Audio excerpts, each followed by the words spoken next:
Alright, there we go. I think we should be live now. How are you guys doing? Hopefully doing well. I am still putting some stuff together, so don't mind me. Don't mind me. Just gonna put some extra stuff together, get stuff out of here. Alright, don't need that. Don't need that. Don't need that. Well, I might have needed that. That's okay. That's alright. We'll move on without it. Let's see. Need that, need that. What am I forgetting?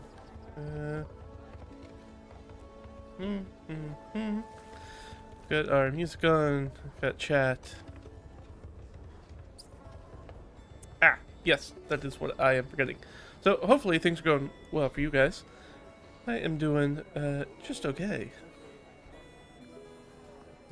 Sorry, I guess that makes it sound like I'm not doing well. I'm doing okay. I'm doing alright. Not just okay. Nothing fantastic has happened to me, but nothing too terrible has happened to me either. So kind of right in the middle. This. So hopefully your guys' week has been good. Will continue to be good. And if it's not good, yeah, it gets better. Alright, here we go. Put that down to here. Move this over here. Alright, so we're gonna do that. And we're gonna need one more of these bad boys, aren't we?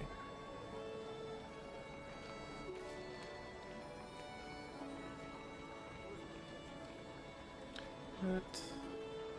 Here we go.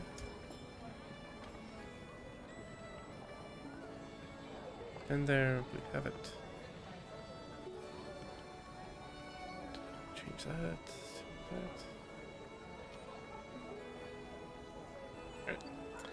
Alright. I think that should be everything I need. There you go. There you go. Just use the right thing.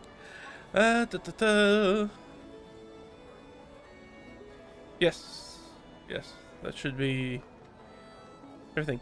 It's gonna have to be everything, because I'm putting this away. Alright. Well, things are going well with you guys. We're gonna go ahead and jump in and get started. Today, of course, we are doing what we usually do, or have been usually doing. We're gonna take a look at, talk about some of the D&D I've played recently, and other RPGs. It's just been D&D recently. And we'll discuss a little bit about that. Then we jump into some other stuff. I have some checklists and some other stuff we could potentially go on, depending on how much time we spend on each, and how many questions we get from chat, and go through all that. But we've got things planned, and that's the best we could do. We've prepped, right? We've what's the old saying? Failure to prep is prepping for failure. So we've prepped, like a good DM does, and so we've done our prep. And now we're just going to see how it goes. So let's hop in. What do we want to talk about first? I guess we should jump in. Let's do our session. Let me show you the session prep. My prep for last D&D session that was just... Oh, that was just yesterday. So we can take a look at that. That'll be a good place to start. Take a look at what happened. We'll talk about what happened in the game itself, and then I'll type out a little session recap. I've got some handwritten notes, but I'll go ahead and type it up while we're talking about it. Why not?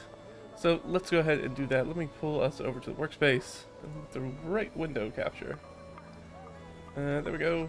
Yeah, there we go. Got it. Got him. Alright, so it was session 10. We had Caleb, Severin, Swain, and Zarnok. Sniz, the player who's playing Sniz, is sort of on a sabbatical, put it that way. They have a scheduling conflict right now during our game time, so we're playing without the Sniz. The Sniz, hopefully, shall be back soon, in some weeks. But for right now, Sniz is a cardboard cutout sitting in the back of every scene.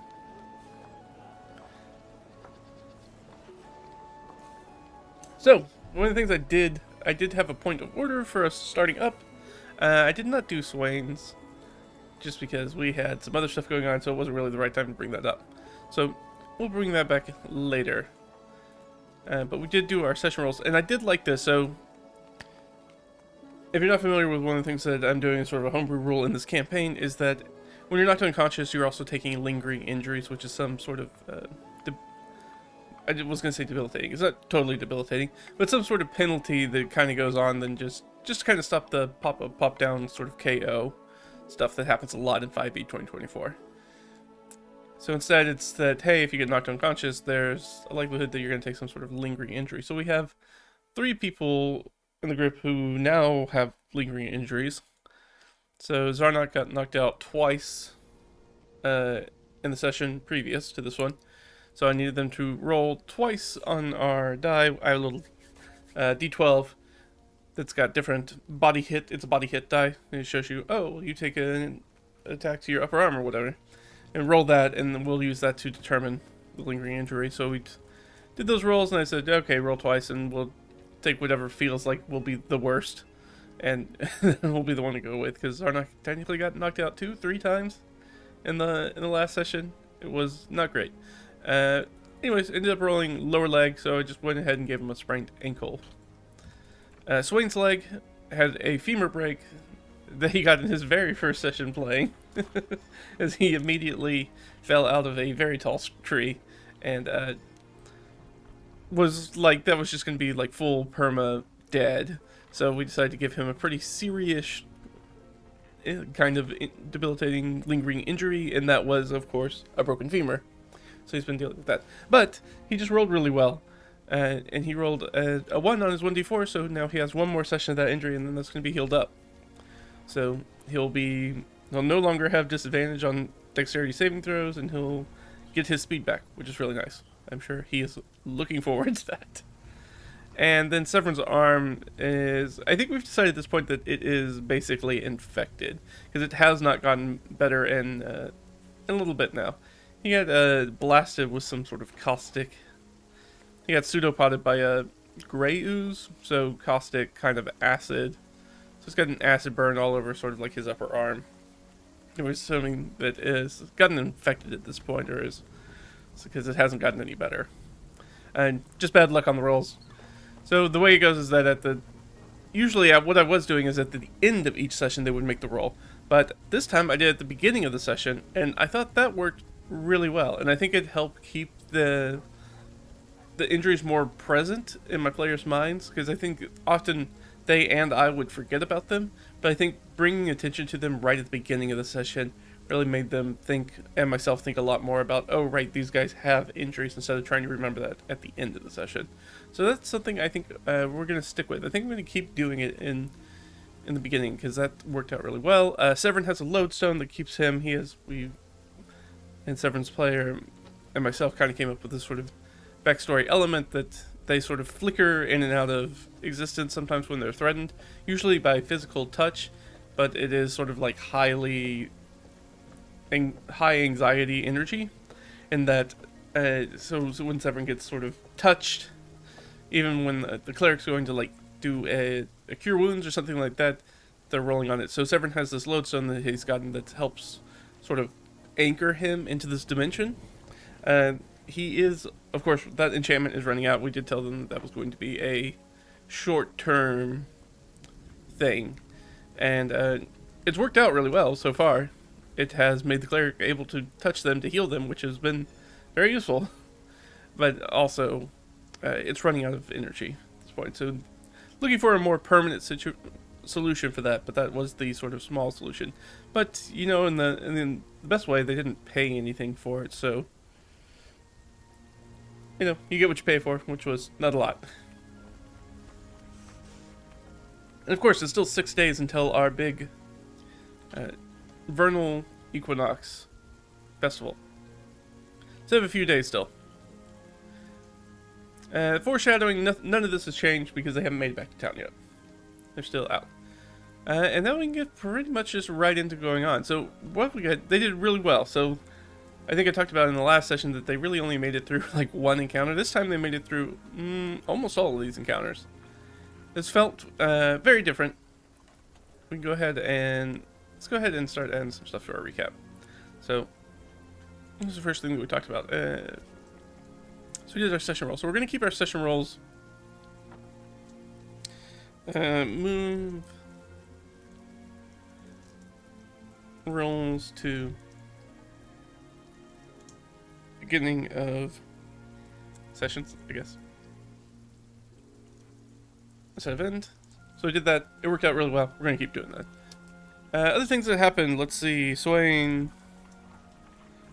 broken leg goes down to 1 session.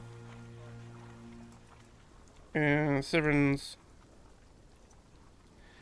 Unfortunately, Severin's dice haven't been rolling very well for his arm. But as far as his lodestone, that has gone well. Lodestone goes down to 1 session. And Zarnok's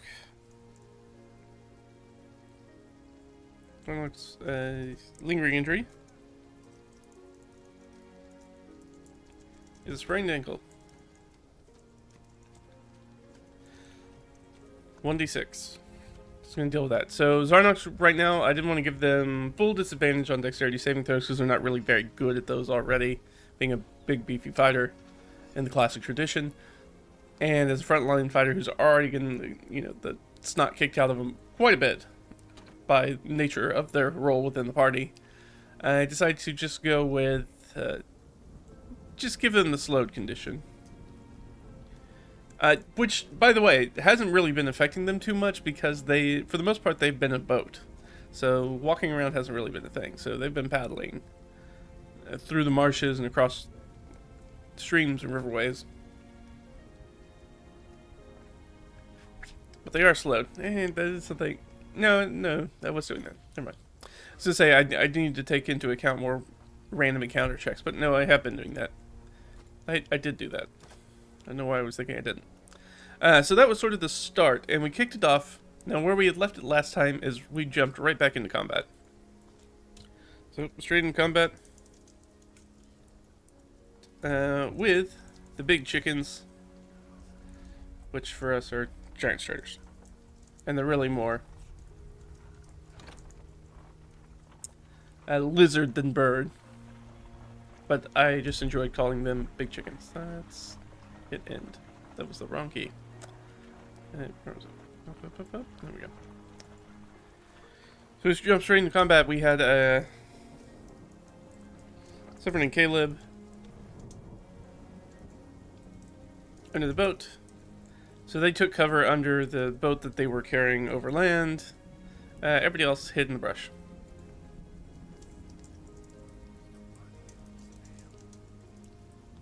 So if you're not familiar with giant striders, I wasn't before this. They are kind of a cool creature.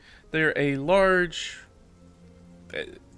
lizard chocobo kind of thing, but they are technically elementals, which is a little weird, and they're fire elementals. So they otherwise they act like a normal beast. They bite, but the one special thing they have is fire immunity. Number one. Not only do they have fire immunity and fire healing. So we found out as Swain casts their one, unfortunately, combat spell, which is Firebolt at them, did end up doing a lot of damage to them, and then, unfortunately, that also meant that they just healed, which is not great. And then put Swain in sort of an interesting situation, but rolled with it, pulled out the crossbow, started doing the crossbow thing instead of using magic as an artificer. So... it worked out really well. It was a nice scene. It was definitely not something I had been planning out. It was sort of, I had chosen the creatures and then realized that they were immune to fire. And went, oh, well, that's really only going to affect one of my PCs, so this should be alright. And only his cantrip. But I did forget that it is Swain's only combat spell, is Firebolt. So he had to come up with some other things to do.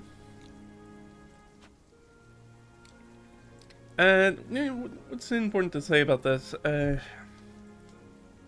is kind of a difficult combat, really, because you kind of give... it's a situation, of course, it's across multiple sessions now, where you give the players a lot of ideas that, hey, there's something around.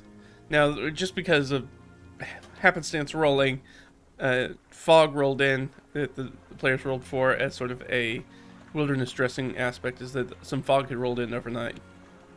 So things were, that fog was still burning off, so there still was a little bit of fog to hide them, but they heard the noises of the animals, and they kind of futz around and really make a whole lot of big attempts to be like, hey, do we run? Hey, do we really sort of like take up a defensive position? Thing like that.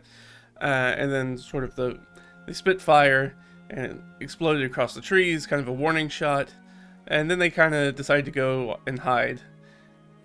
I'm not really sure why that was the choice they decided to go with, but that's what they went with. So anyways, this creature comes in and starts sort of pecking at the boat with the two of them hiding under it. And they're still calling out for its partner because to make sure that the telegraphing that like, hey, there's still at least one other creature hiding in the mist somewhere.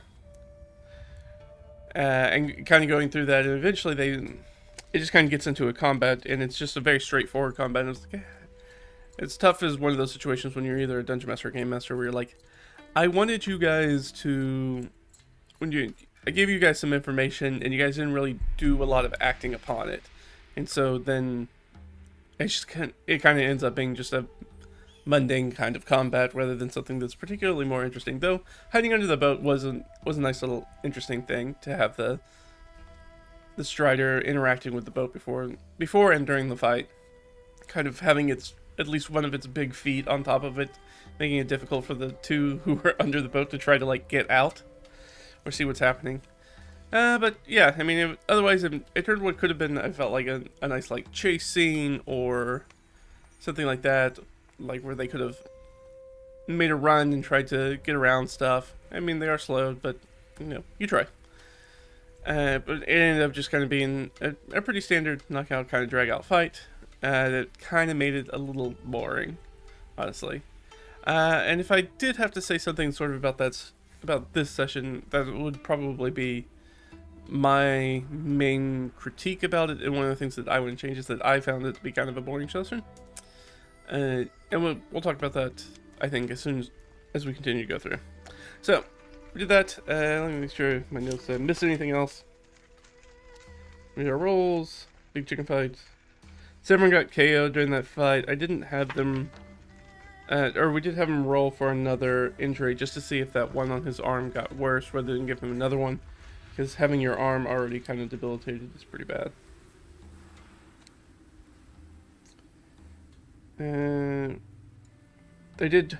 Swain did chop off one of the heads. Zarnak did it, but they did chop off one head. Because one bird fled. One bird fled. I mean, I'm just gonna say Strider. One Strider fled.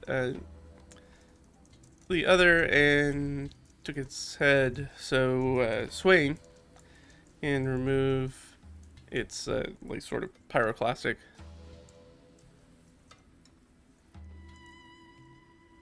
Oops, if I can spell. So the thing that allows it to basically spit fireballs, I guess. To create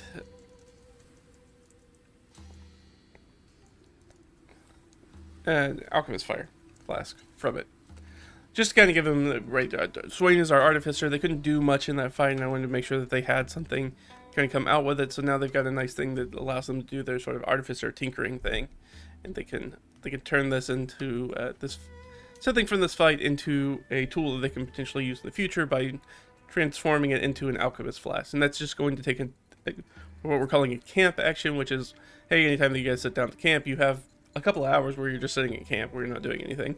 So if you guys want to try to do something during that time, and that also helps with sort of the Constitution saving throws effort thing that we do, which I believe is coming up right now as we start this next session, because they are going to be right in here. But we'll deal with that here in a second. So they did that, got that done. The boat took some fire damage. But appears okay. And not leaking. Doesn't seem to have taken that much damage. Most of it was fire damage, so not too bad on that sort of situation.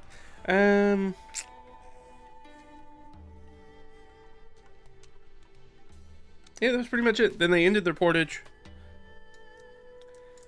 The portage and back into some calm waters.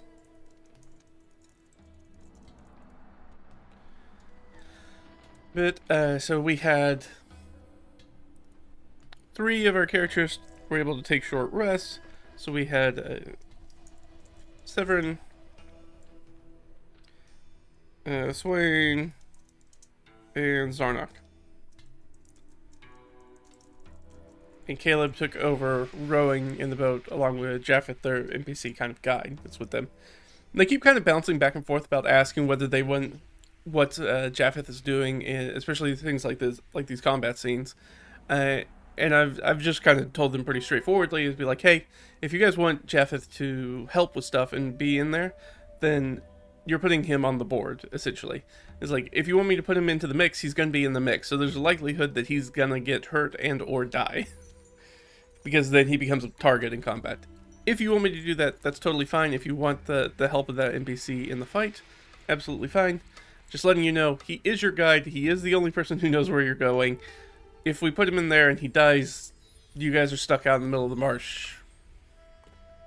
So, there's no wrong answer. I'm just letting you know, is like, if you want me to put him into initiative, I will put him into initiative. Otherwise, you can assume that he is basically either taking care of his own fighting and or staying out of trouble, trying not to get involved in the fighting. So, that's sort of the situation. And everybody's kind of on, not necessarily rocky ground, but, I mean, there's not a lot of love lost between Japheth and the party. But Japheth really hasn't done anything too bad to the party, other than try to push Caleb out of the boat at one point and take off with it, because they were getting attacked by some cultists, and he did not want to wait for 2 of the random PCs who ran off into the marsh to get back. He wasn't prepared to die for them. He doesn't really know them. But other than that, things have gone pretty well. So they were able to get that short rest. Nothing happened to them while they were on the lake. Caleb, unfortunately, did not get that short rest, though. I don't think he's used any channel divinities as a cleric, so I think he's kind of fine. Caleb did do a good job of... I'm going to put this up here. Caleb did quite a few prayers. So one of the things that I did is, as when we were setting up the campaign with the person who's going to play the cleric, and I kind of went to them and be like, okay, you tell me how much you want to lean into the cleric religious stuff.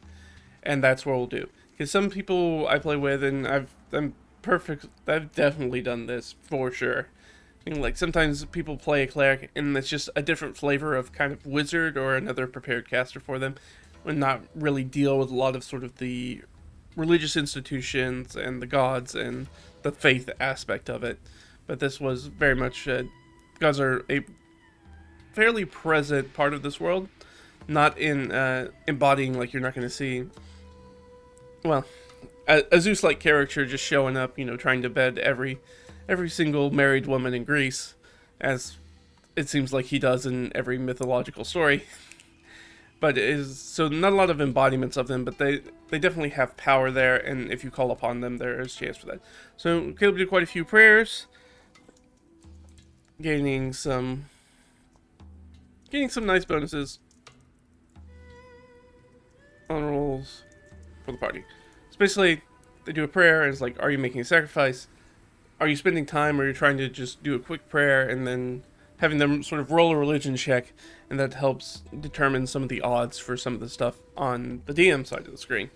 So if you call out, so one of the main ones they were focusing on is they prayed to Cirrus this time for protection for the boat, and that gave them some advantages when it came up into this very specific skill challenge we're about to get into, because we prayed to sort of the right god for the right thing, kind of protecting the boat, which is, and then doing things like prayers for the cat, which deals with protection from monsters and things like that. So having those. But Caleb's player's really been leaning into it, which is really nice, and I think this is... I needed a more formalized way to do this, though. I'm thinking maybe, since we don't have a bard in the party, I may switch it up and make it more of like a divine inspiration role. is something you can do and really capitalize on it for prayers, and then that way it'll scale as they get more powerful. And then maybe allows me to put a little bit of a cap on it in a day, because I think that this could be really overused. Really, like Caleb did quite a few prayers in this session. I was like, oh, that's kind of a bit much. I think he did like 4. I was like, that's kind of a bit much for one session. So I might knock those down a little bit to make it just be like, well, you can only call in so much divine intervention in a day for what is relatively low-level mundane stuff. So I may put something in like that. So we'll just put a note down here and be like, formalize some form of, let's say, lucky feat.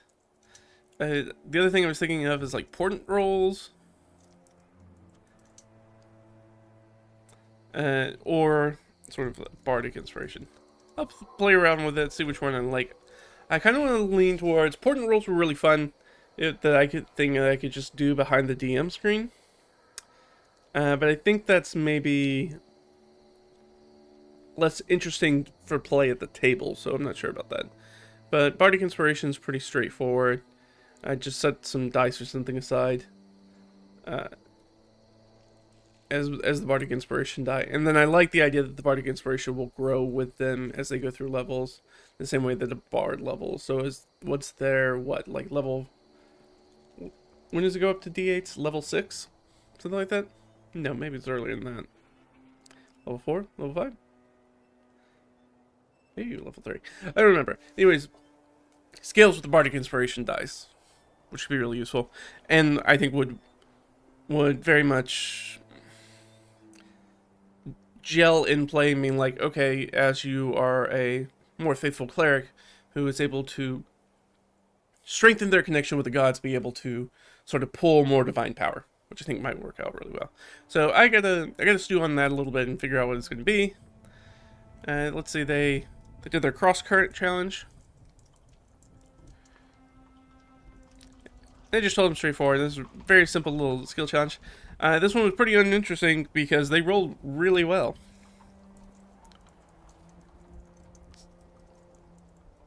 So they took no consequences. We'll say that consequences in the challenge because they just blew through it. Which is a little uninteresting. Again, why I said this is kind of a bit of a boring session for me as a DM. When the players roll really well, and unfortunately sometimes it's just how it goes. And it's also why I feel like they burn through so much of this. A lot of this campaign, they've been rolling very sort of mediocre, kind of all over the place. A lot of low rolls. And we saw a lot of low rolls today in some very specific circumstances. But otherwise, yeah, they roll really well. So basically no bad stuff in the challenge. We did have Zarnok spear through the tree to pull boat free of the current. So basically the cross current was like, hey, the boat's going this way, and then there's a current of water that's kind of perpendicular to it, and sort of like grabs it and starts to like push the boat sideways from the way you're going, and has a challenge to like capsize and knock everybody out of the boat. All their gear gets wet. It's a big hassle. It's a big problem for them. For more than one ways, because they still have an item in their pocket which might be... we have a player who has recovered an important piece of treasure and has not looked at it yet. They have left it in the sack. They went diving, they found something underwater in a sack, they cut the lining out of this box, the waterproof lining out of this box that has the thing in it, and they have yet to open it yet. And it's been 2 sessions now, and they still haven't opened it. So they've got that in their pocket. If they get wet, it's going to become an issue, but they haven't gotten wet yet. But they will soon, I fear. They are in a marsh. It's just going to happen. Actually, I know in the dungeon that they're rocketing towards very quickly, quicker than I expected in this session, there will be a section that they will probably get fully submerged in water. There's a room that's flooded that they'll probably need to go through, and they'll probably swim through it. Unless they decide to go not deal with it. they could also do that. Or hijinks. But likely they're going to get wet, and then that it will become an issue for them. It's fine. I'm not worried about it. It will... The dice will show that to come up whenever it needs to come up. I'm not that worried about it. It was fun.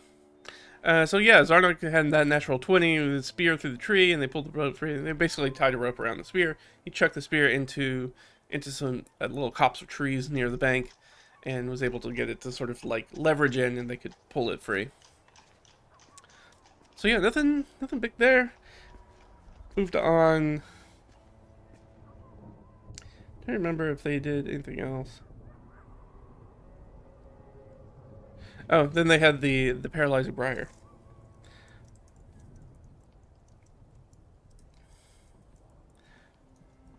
And then the next sort of challenge they had is there's a blind curve in the river that comes around really fast. Zarnok was able to see it, able to peep it, thanks to divine intervention.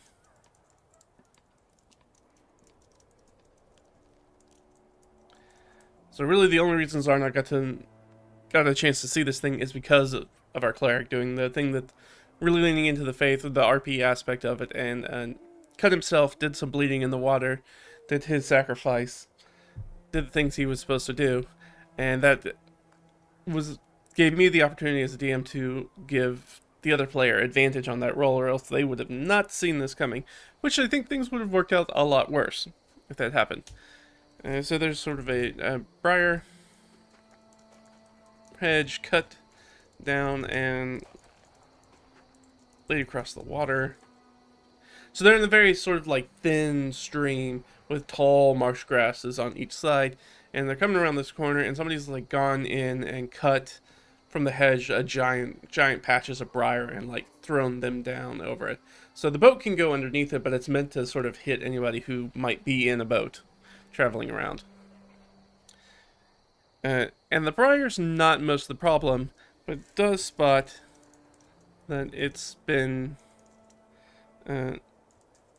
dipped in blackish, purplish stains. I should say it's about that it's covered. Let's say it's covered in blackish purplish stains. So it's been poisoned. Zarnok gets under there pretty well. Severin also gets under it, but our two boys in the middle, Swain and Caleb, get hit by it. They get raked by this stuff. They don't get down in the boat fast enough to like travel under it. So the briars kind of rake over them. And I told them it's like most of the damage that you're going to take is like to the exposed part of your upper body. So a lot of your face and neck, and it's real nasty just having these, long sort of thorn briars just kind of pulled across your face. So it's real nasty. Probably a lot of blood. But more importantly, they then Swain and Caleb, the other con saves, and they're paralyzed.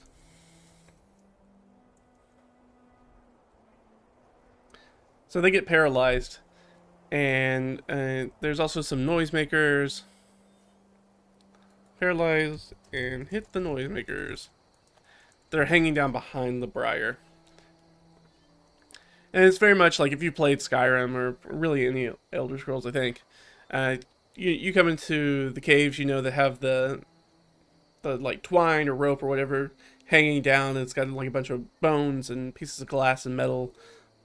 They're just noisemakers. They're meant to... It's an alarm trap. They get chased by a group of troglodytes. They try to outrun. Run as monsters throw... I was saying spears. They're really javelins, but I like calling them spears.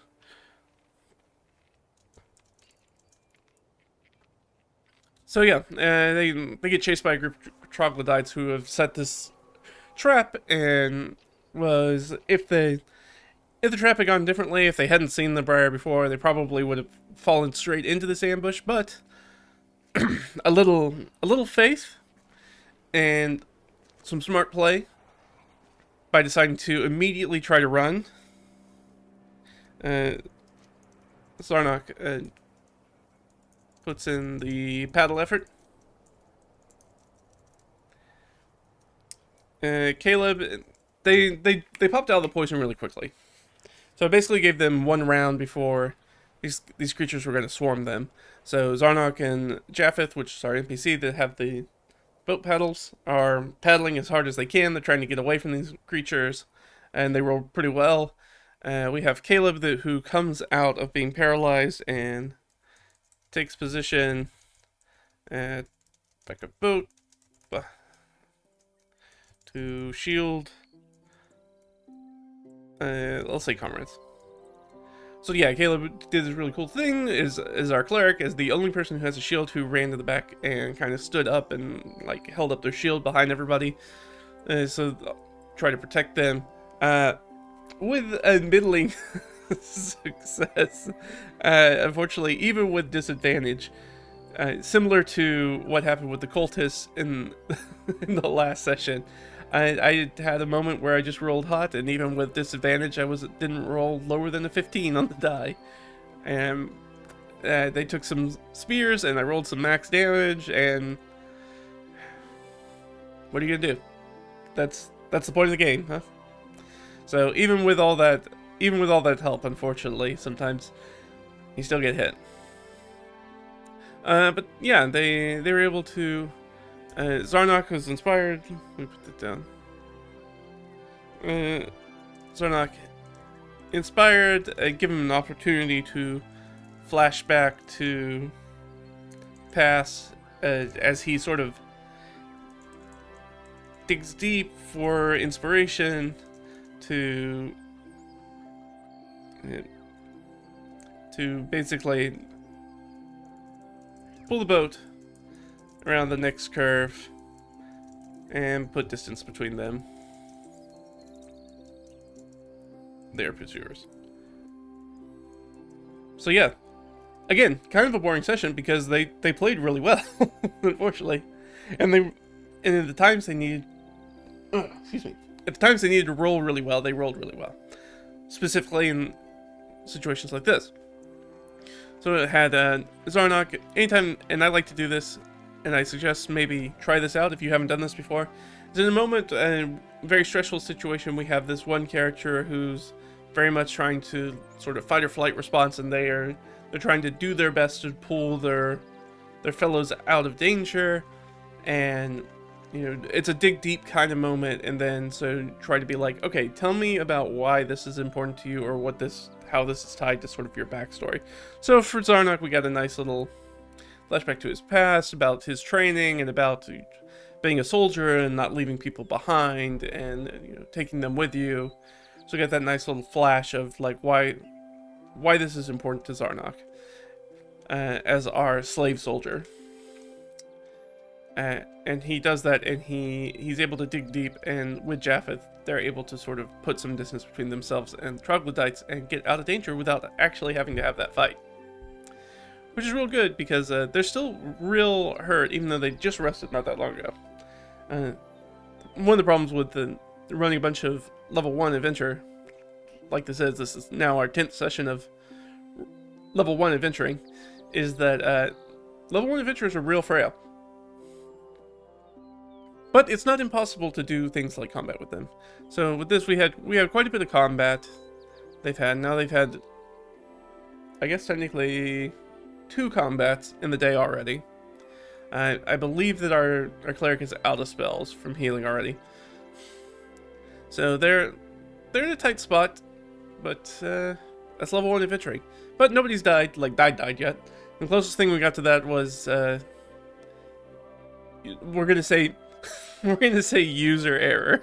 It was a player doing something very silly, which is trying to jump from one tree to another when they're not very good at athletics. They actually have a -1 strength as they try to jump from one to another, and then having to be reminded, it's like, hey, you're in like a really tall tree, like 50 feet up. And then it's like, yeah, well, of course, you have like 8 hit points. Like, that's a fall like that's just going to perma kill you, just straight kill you. So that's the closest we've had to having a death, is having somebody fall out of a tall tree. But otherwise, these guys are doing a good job, and they played very well this session, which is kind of the give and take of it. Is like I think that they found the enjoyment out of it, and they got things done, and they got a lot more accomplished than they did in the last session, which is really nice. But it came at the expense of not being particularly interesting, or at least that interesting to me, because there wasn't a lot of improv. And what it did is that, especially as we make this change from being more player PC driven, as far as like character driven for the campaign, and now more plot driven, so that's kind of coming back into my domain, and I'm the one who's pushing that, is that it does feel kind of like I'm just laying out track in front of them, which to me as a dungeon master or game master is not as interesting. I prefer to have more flexibility, be like, you guys go figure out whatever mess you want to get into, and I'll try to support that, rather than me sort of just dropping in sort of like encounters in a row in a series in front of them, which is kind of how this session was. This is kind of how this whole sort of arc of this adventure has been planned, based off of that change that we're making. So rather than them just kind of doing the hex crawl aspect of trying to figure out how to get to the place, it's like, no, they've got an NPC who is guiding them, who has chosen a route, and then they will deal with the things that are on that route. It's a slight difference in play. I find it a little uninteresting because there's not as much flexibility for maybe improv as I'd like, or for things to go off the rails. We'll see. I'm sure it's weird because I don't have that feeling when I run dungeons, so let's figure it out. I may have to change my prep a little bit to accommodate that for myself, to make it a little bit more fun for myself, because this is probably when it's not that fun for me as a dungeon master. But we'll get there. I'll figure out how to make it fun for myself. I usually don't have a problem doing that, so I've just got to figure out my thing. And maybe that's leaning into the religious bardic inspiration role kind of thing and futzing with that, or maybe it's maybe instead of making the entire world as an option, maybe I'm going to pull it down into be like either or, maybe like binary switches, and use that to add some flexibility into the prep, and for ways to address things without, in a more constrained fashion, which will be easier for them to manage, but still gives me plenty of fodder for like improv or things to get them to accommodate whatever hijinks they're going to get up to. So that's the thing I've got to figure out, and we'll get there. I just got to figure it out. It's just going to take a little bit of time and a little bit of work and some trial and error. Let's see, was there anything else after they got through that? Oh, right. Then they moved on to the next section. Which means they found, what's his name? Tonda. They portage.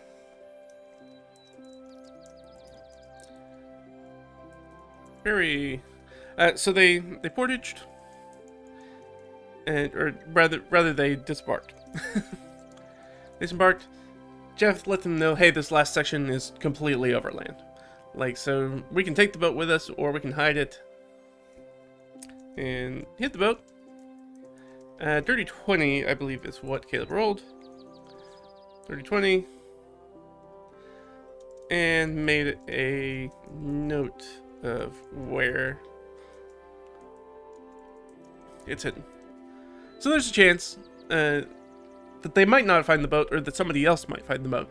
It's relatively small, though. It's pretty unlikely, but I like to just at least keep it out there a little bit. Like, at least keep it a little bit vague. It's like, you might, the boat might not be there. Or maybe something's going to happen with the boat, because it is still damaged. And they did spend some time to gather some sap and to, maybe make some resin to sort of shore that up, any potential leaks. But not yet. So yeah, actually I'm going to put that in here, because I don't want... Zarnok's player was very smart to go and sort of get that sap to make resin. So, come up and the use for the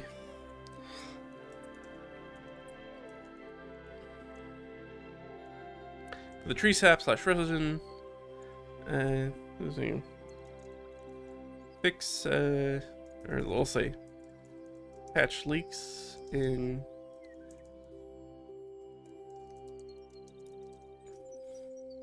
fire damage boat? Question mark? Yeah, so I do want to do that. But they did disembark, they hid that, and now they're heading through the prairie.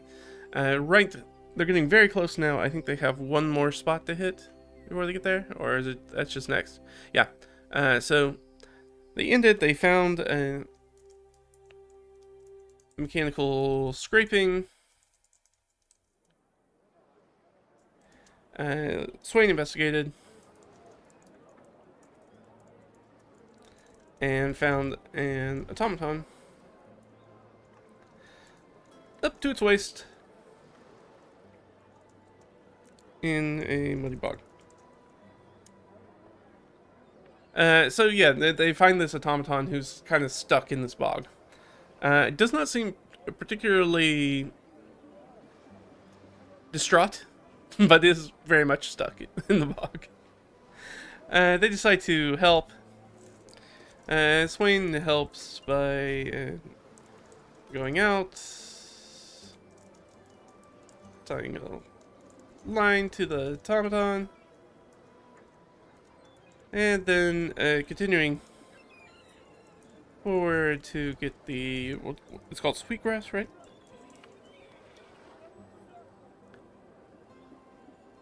Sweet flag. Sorry. I think I said sweetgrass in the session. Sweet flag. So basically what had happened is the automaton walked into the bog, seeing this plant that they were trying to forage, got stuck. And then they got found eventually. But they've got this, they're verdigreed all over them, so they've got this sort of oxidized green patina on them all over, and they're sort of clicking like they're a little bit rusted and maybe not in the most tip-top shape, like they've probably been out in the marsh for a while. Who knows how long they've been stuck in this bog, and unless the players ask them, we won't know, because I haven't thought about it. Anyways, this is, God, I cannot remember his name. I keep wanting to call him Tilzo, and Tilzo is a totally separate NPC in the world, and we just talked about in this session. What's the name of this character? Tonda. There we go. So this is our notes, and we can look at our notes if we want to. Because this is going to be the end. They pull Tonda out of the bog. With Swain. And that's sort of where we end, so they can now have this conversation with this NPC. So we got Halimeth's mountain done. We did not meet Halimeth. That's fine. I didn't expect we would. They didn't learn anything because they didn't fight the troglodytes, so they didn't learn anything about the nearby Chul that those troglodytes are in service to. Which is okay too. So, this is where we're gonna start this next session. So we've got our coastal plain, we've got the Vining Prospector, and I really don't need to do too much more because, let me, actually I'm gonna throw you guys, look at my shining face for a second while I go find something, because I just need to get back to here. I just need to finish out our next thing, because I'm not gonna have to do a ton of prep this week. So here we go. There we go.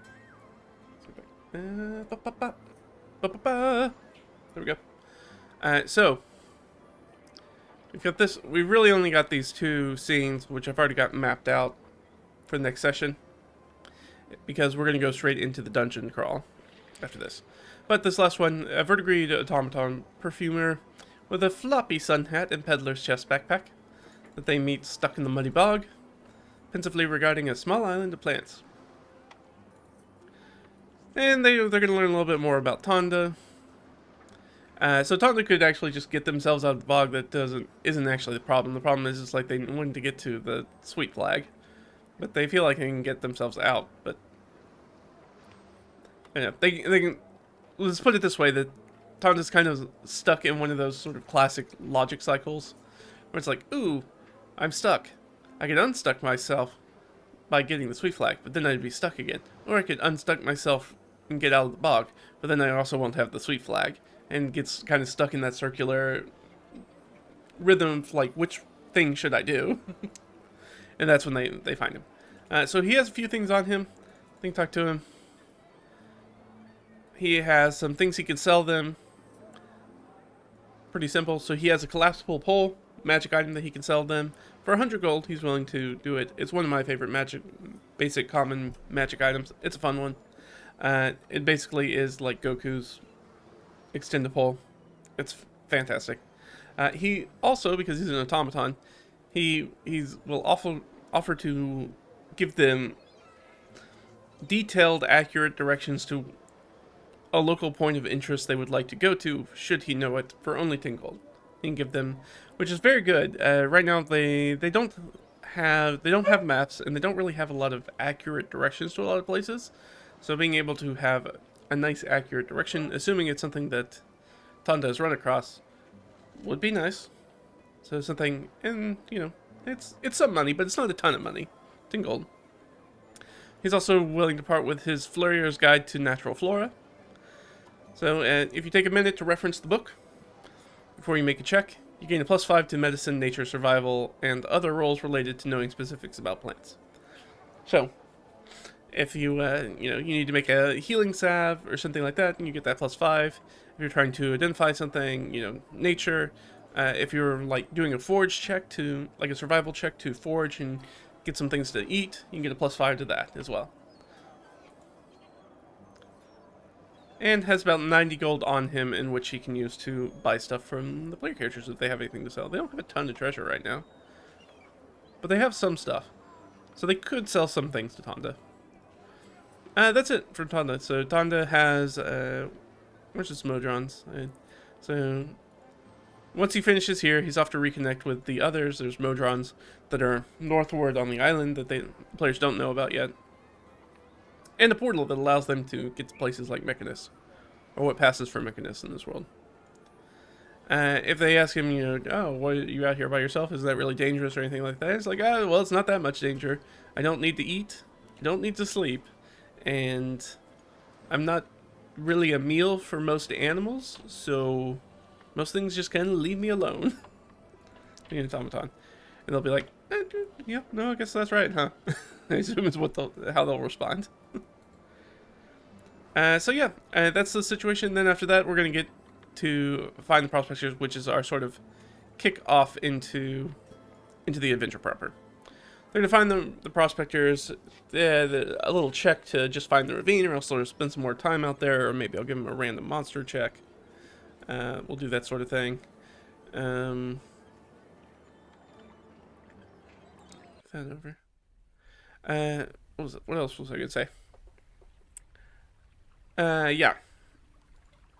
So they can find the ravine that's going to have the prospector camp in it. They can investigate the prospector camp, which will lead them in survival. You can find out the camp was nosed through by animals, medicine, the dead halfling that's just hanging out in the middle of the camp. It's not dead from their wounds. They are covered in a number of sort of like scrapes and scratches and cuts, but they all seem kind of superficial for the most part. There's many of them, but they're not something that would kill somebody. And then they learn that, they've got the bloodshot eyes, maybe blue fingertips and blue lips, that are all, the signs of death from suffocation. They're also covered in a bunch of gold flakes. And there's a whole, like, sort of trail of them throughout the camp. So if they stop to collect all the gold flakes, which will take some time, you can get 20 silvers worth of gold flake. If they follow the gold flakes, they'll get it to a small collapsed tunnel that they can dig out. That'll take a save versus exhaustion just for the effort of doing it. Or they can also hear the sounds of water within, and probably without a check, I'll just let them know, yeah, you guys are probably spending enough time in the marsh now to be like, well, if you hear water in a cave, that probably means that it connects to water underground. And it's going to be the sound of waves. So then they'll realize that maybe, hey, there's maybe a second entrance in the marsh that maybe we can get in through. So they can find the underwater entrance. And whether they take the tunnel or find the marsh entrance, they're going to be in the dungeon proper at that point. Those are the two entrances and exits out of this complex that I'm building, or that I have built, that they can get into. And we can just hop over there. So there it is. It's a 1 to 3 session underground bunker. There's all the stuff about the prospectors, the gold flakes and blood, some more info about that. And they can follow that, and then they get into the dungeon proper. It's my typical kind of dungeon. I like to build about 6-7 rooms. I feel like that's a good 2 to 3 session dungeon, which I feel like is a real solid dungeon crawl. It's enough that you get quite a bit of stuff in there, but not so much that you get tired of being in the dungeon or forget why you're in there. Or at least that's been my experience. That's why I like it. Alright, but yeah, and I've got that pretty much statted up now. I do need to futz with some creatures a little bit, but I've got my room chambers done, I've got my encounters done. I do need to make my wandering monster list. I've got a few little things that I still need to clear out at the bottom and write out my stat blocks, but otherwise, this is already done. So that's what I've had since I didn't have to do any prep over the last couple of weeks. I've been able to do this and focus on getting this done, which has been very useful. So yeah, that's our session prep. That's what our session recap's going to look like. That's what it's going to look like going into the future. So that's it for the session. We did not play in my other D&D game. We were off this week, so I don't have anything to really talk about that. We are about to head into some downtime in that game, which is going to be very interesting. So, I know that my player character is chasing after a lead down on some boots. That's not how you spell Caleb. Why did I put an E there? That should be an A. Sorry, distracted. So I'm chasing down some boots that we're pretty sure are my PC's father's boots. We have a very tragic backstory for this PC, being that, of course, their father was a gladiator and was killed, and all their lovely family magical heirloom gear was stolen. And so one of the major sort of plot point for my PC's personal quest is to be like, oh, I've got to avenge my father's death and regather all the accoutrement, all this sort of heirloom items. So he only has the axe right now, but he has just found the lead on some boots, so he's going to try to go grab those boots. And then, there'll be some other pieces. I think there's a shield, maybe some armor. I mean, we haven't really knocked down, I think, the full flotilla of what is in the armaments, arms and armaments. So we'll figure that out.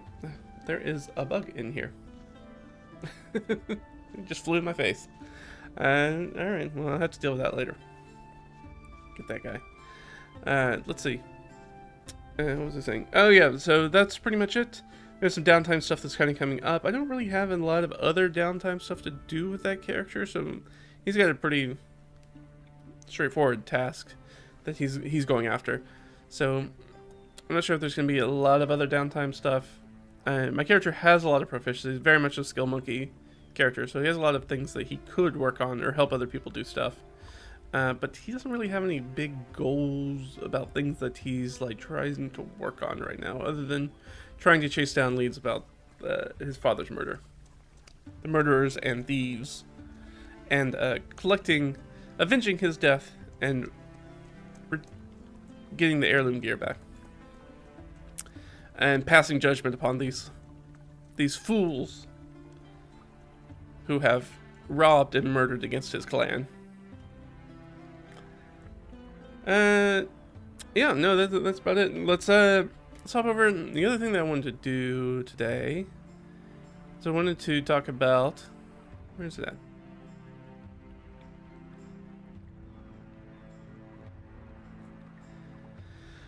at? Sorry. It's a adventurer checklist. So this was something that kind of came up that I was talking to somebody about earlier this week. I was like, oh, that's a good thing. I have that stupid thing. I should go over it. So, kind of talking about the Adventure Dungeon checklist. I don't think I actually completed this. I think I didn't finish the very end, but that's fine. Yeah, I didn't do the last one, so we'll have to do that one live. That's fine. In the document, and then of course I'll bring the document up for you guys to look at as well. So the first place that I sort of came across this. No, that definition is pretty good. We'll probably get into it a little bit more as we talk about it, but I think right now that will suffice. Anyways, as I was saying, so it is Adventure and Dungeon checklist, which I believe first saw on Goblin Punch, 10-ish years ago. I'll go ahead and bring this up. About 10-ish years ago. Oop, not what I was trying to do. That's fine. So, yeah. I think that's the first time that I saw this, because I was trying to think about it, and I've changed it a little bit for my own, but first time I remember seeing it, or it was published, was on the Goblin Punch blog about 10 years ago. I think in 2016? Maybe? Yeah, so since then I've kind of taken it and changed a little bit of it, because I thought it was really nice to have a checklist that you can kind of make an adventure or dungeon, look at it and be like, hey, did I include most of these things? It's one of those things where you're just kind of checking your blind spots to make sure it's like, did I forget something important, or is there something extra that I could add to the adventure that I hadn't done already? And so that's sort of my use with it. Kind of making sure, like I say here, you're packing all that ooey gooey gameplay goodness in that you and your players want into the dungeon or adventure that you're making, and it kind of gives you an idea of, okay, if I have most of these things, maybe it's time to stop putting stuff in there. It's very easy to try to put everything into one adventure, and so it's helpful to be like, have an editing process where you kind of throw a bunch of ideas against the wall, kind of put stuff together, and then you kind of come back with your cutting shears and sort of edit everything down and be like, okay, these seem like the most salient points, these seem like the most interesting things, or the things that work the most well enmeshed together when I'm making for a consistent adventure. And then we'll take all this stuff that's on the cutting room floor and we'll save it for maybe a later adventure. If you have sort of an ideas document or an ideas book or a notepad or something where you just kind of write down stuff like that, it's useful to keep as a Dungeon Master or Game Master, that anytime you have a good idea, that you have like a place where you can write down that idea before you forget about it. And then whenever you're like, oh, I need to make a new adventure or something, you can just go grab that real quick and be like, oh, right, I had this idea for this thing. And then use that as the springboard to creating a new adventure. So that way you're reducing the amount of stuff that doesn't get used in your games by sort of reducing, reusing, and recycling your content a little bit. Just so that way it helps you stop getting to a point where you're always making the same thing over and over again. And a point where you feel like you sit down to prep something and you're like, I have no idea what to do, and I feel totally burned out or totally sort of like writer's blocked where I can't think of a good idea. So it helps kind of get away from that. Get you off that blank page to say.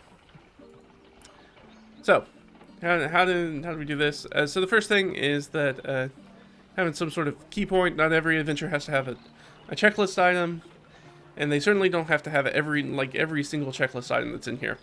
So many can also be sort of combined in things. They'll naturally kind of do that. For example, your hidden rewards can be in the same spot as your combat cupcake. Those make sense sometimes to go together. And the list is 13 items that you can find. I think you can find most of these in most well-crafted adventures. No matter the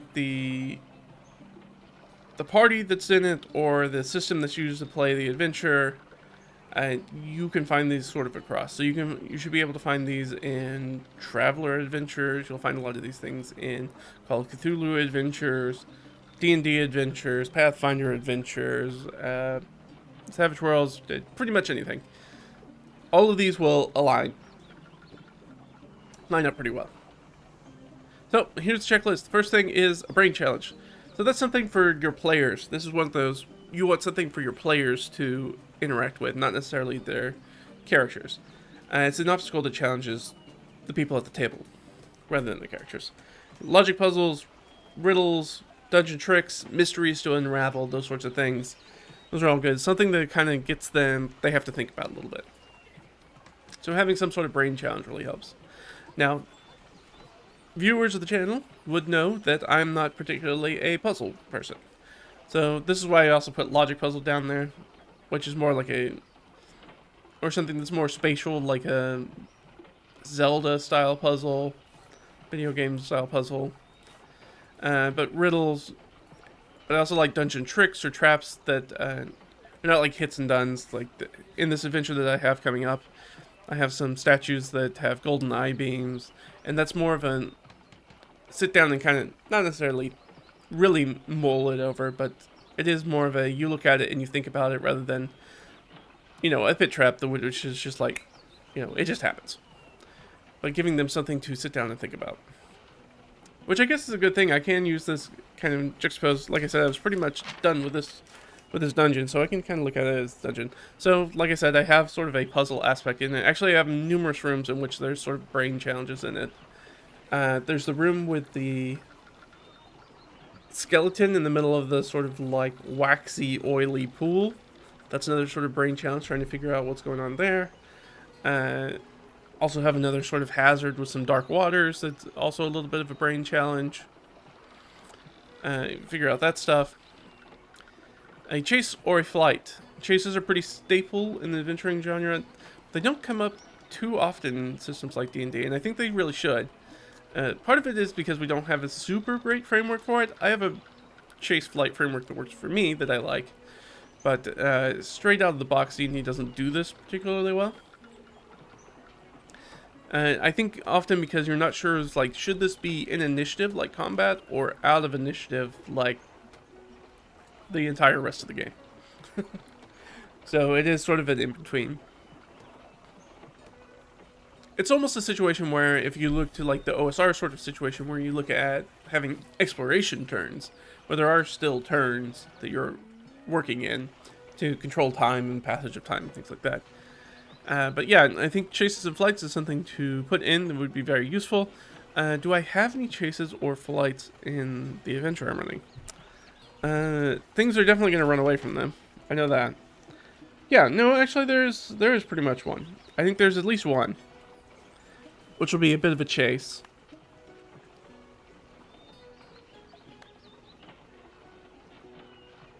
I think that's the only one, though.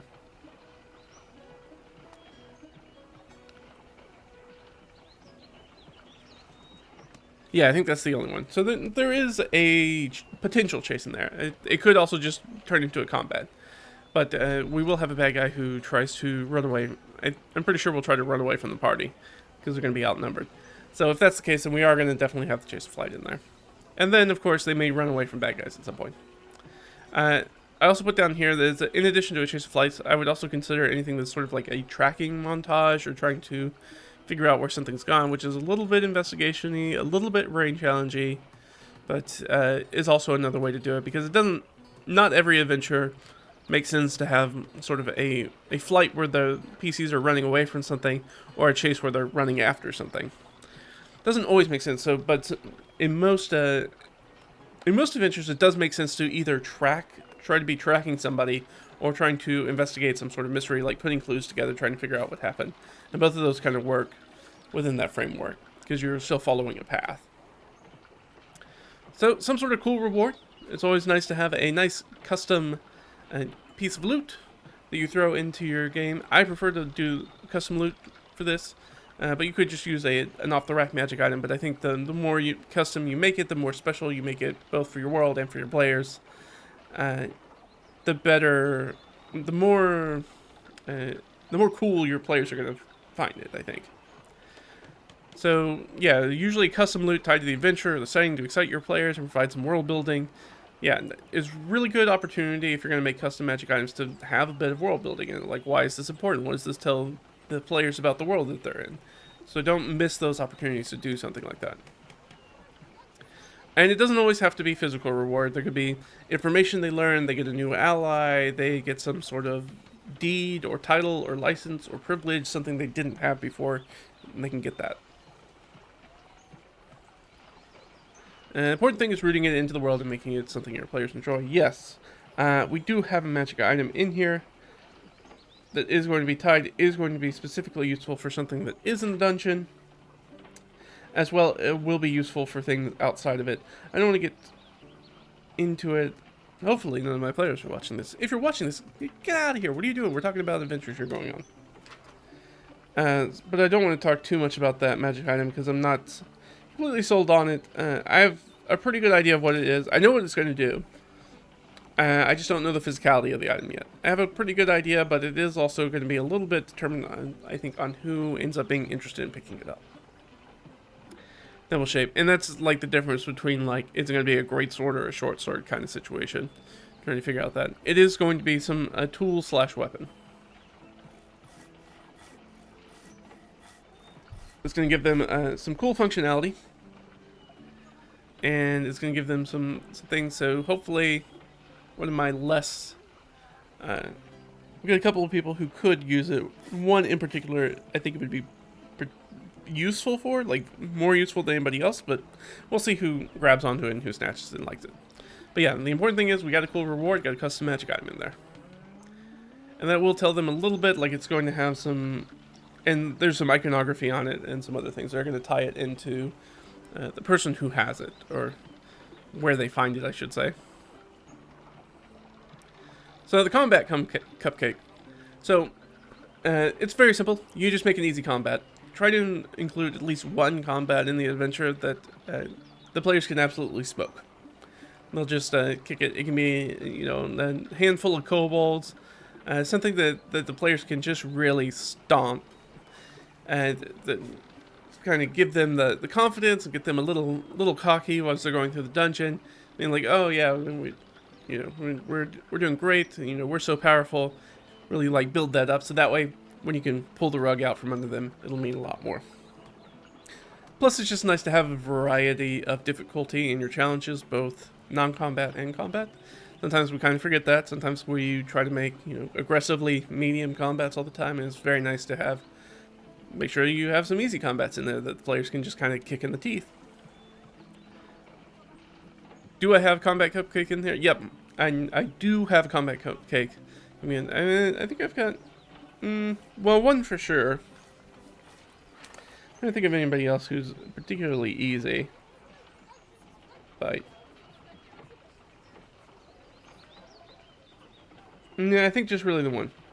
And just because I say it's an easy fight, as far as sort of the economics of building it, doesn't mean that it will end up being an easy fight. And you know, dice rolls and player decisions, there's a lot of variables in the mix. So I'm planning it as an easy encounter.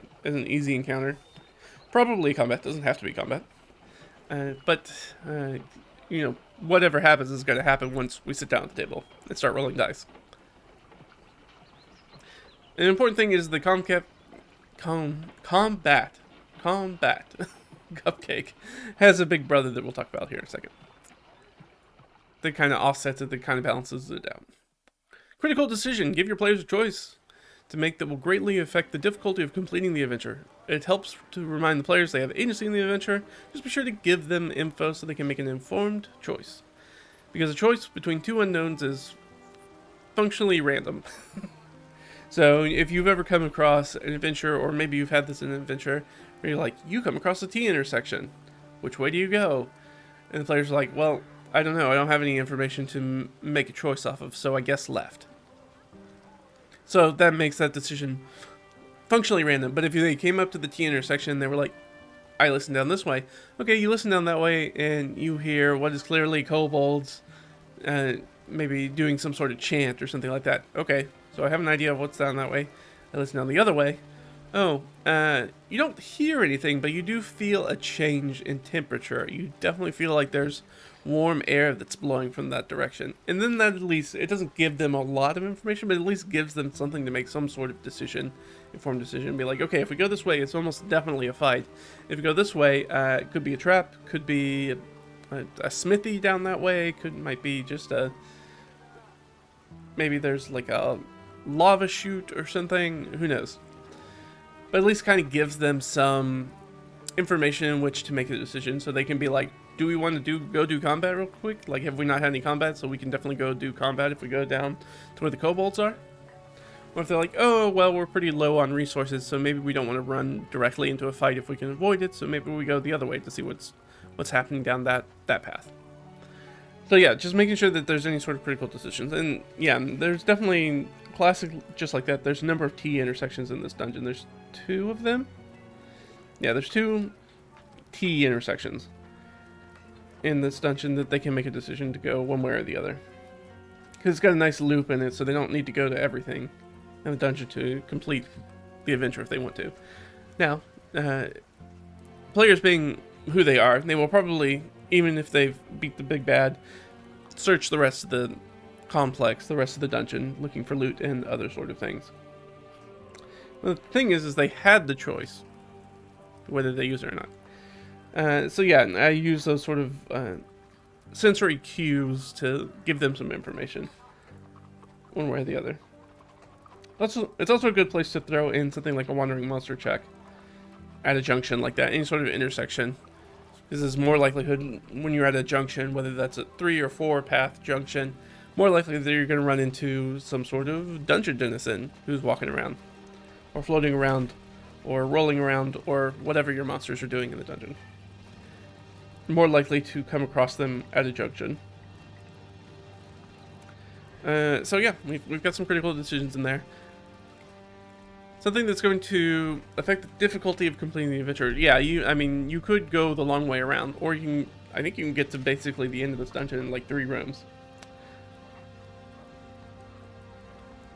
Yep. There's 7 rooms in here, but you only need to get through 3 of them, technically. But the likelihood that they're going to run that very straight line is pretty unlikely.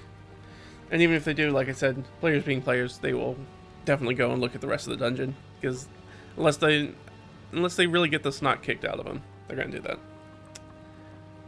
that. Was it going to make anything other than just going through more rooms, do I have anything that's going to make it more difficult?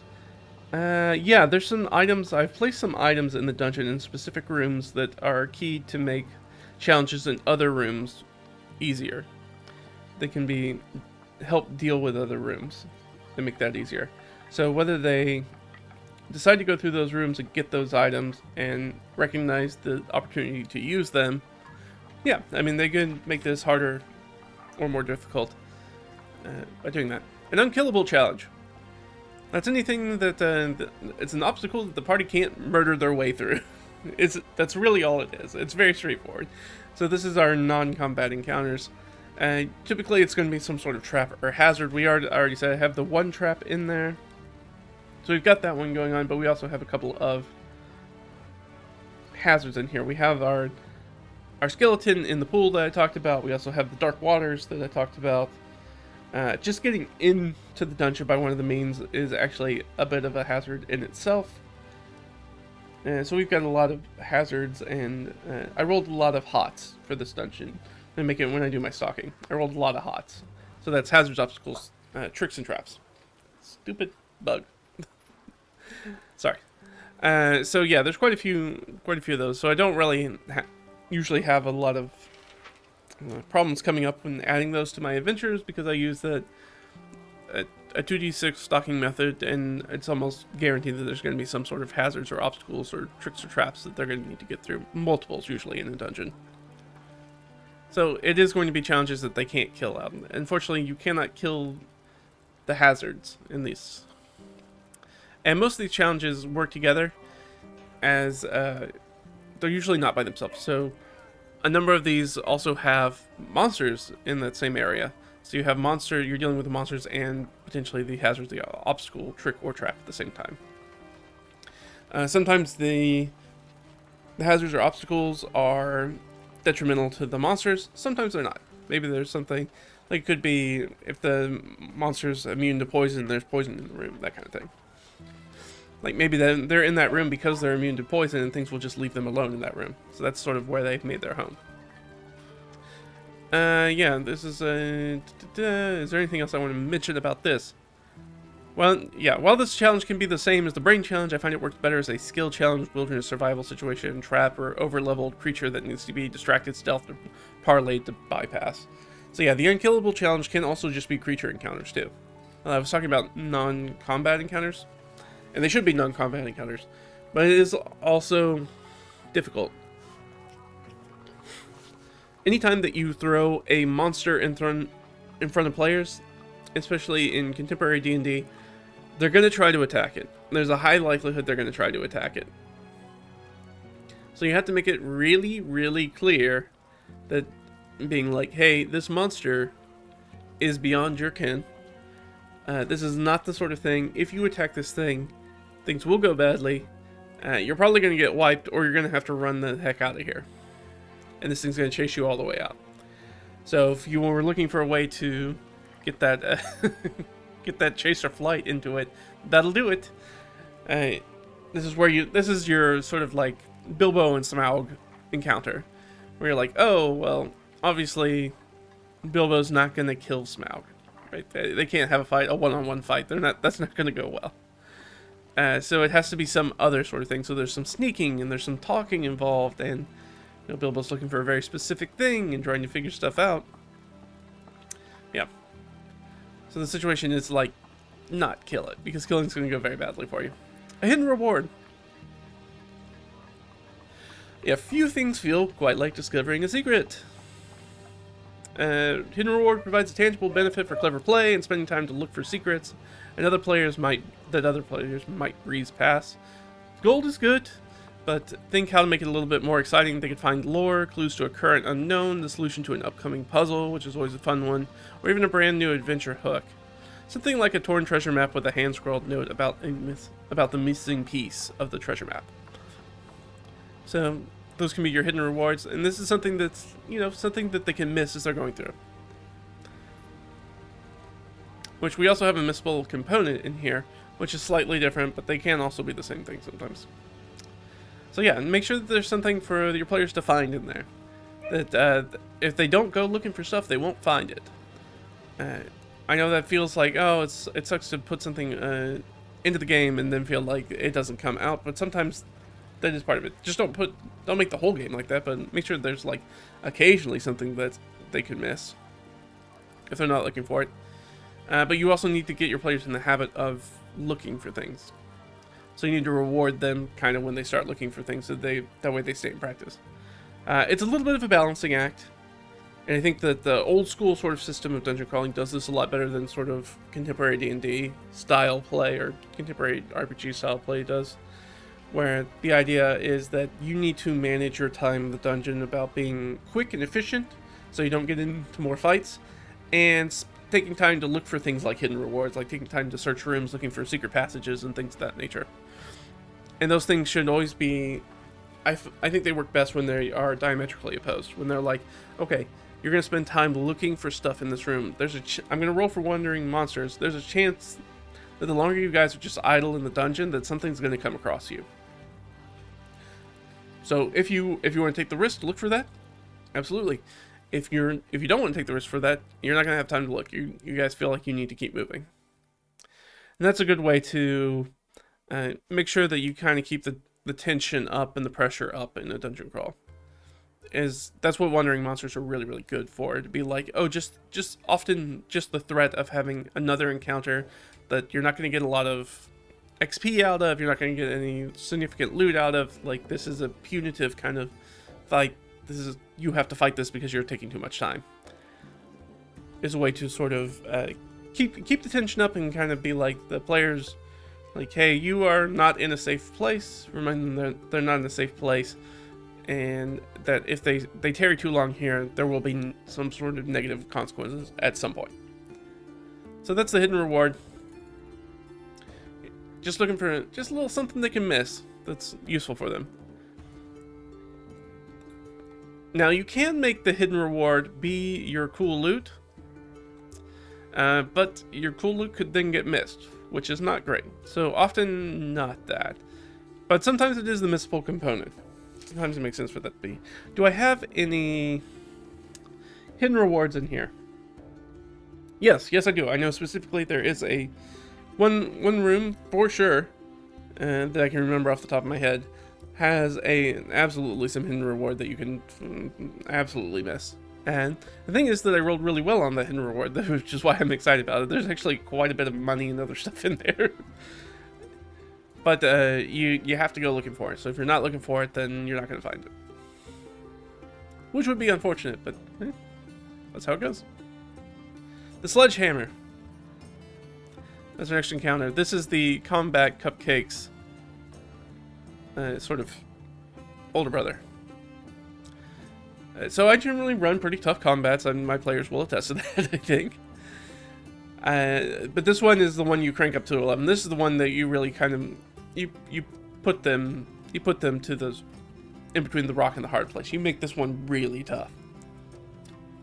This is the one that's like, oh, this is like, we could very well wipe at least one player character, maybe all of them, depending on how you play and how the dice roll. So it is the salt to the combat cupcake sweet, so you have a nice easy fight that they can get really confident about, and then the sledgehammer is the thing that puts the fear of God back in them. Be like, oh, there are tough things in this dungeon, and they will come and get you, and they lurk in the darkness. So the two combined kind of remind players to be bold but thoughtful about the decisions they're making. So it's about a game of making calculated risk taking. If you have a group of players who tend to go Nova, my sort of pro DM tip for you is make the sledgehammer combat not the showdown with the big bad evil guy, not the big climactic fight. This is a very useful thing to do. If you make it, usually like the villain's lieutenant or somebody like that is actually the most difficult combat in the way, and it does this really cool situation, especially with a party that goes Nova, has density to go Nova, is that if they run into the sledgehammer fight first, they're going to blow a bunch of their resources dealing with that fight, and then they're going to go into your villain fight already softened up, so they can't go Nova on your villain. Which, if you were a Dungeon Master or Game Master watching this, you might go, that would be nice to happen every once in a while, where the players not to walk in and proc every single one of their biggest, baddest abilities, and immediately try to explode my villain before they get a chance to do anything, or even get maybe their monologue off, or whatever you're doing with them, or get to do their cool thing. Whatever their cool thing is, they don't get to do that. So, that's one thing. So if you have the sledgehammer encounter before it, you soften up the players, and that makes the villain fight a more difficult fight without you actually having to make the villain fight more difficult, because you know the players are going to go Nova on it. Or you have the inverse of that, which is that they don't hit the sledgehammer encounter first, because hopefully you've got some loops and stuff in your dungeon, so there's a chance that they won't come across that encounter, or they decide not to do that encounter. They go straight to the villain, and then they do go Nova on the villain. They wipe the villain off the face of this planet in round 2, and just done. It's maybe not climactic or whatever, and they've used all their stuff, and they get all their loot. And then, guess what? There's still that sledgehammer encounter that's in the dungeon, so as they go doing that player thing that the players always do, which is like, well, we've defeated the big bad guy, but we definitely haven't seen every corner of this dungeon yet. Let's keep exploring.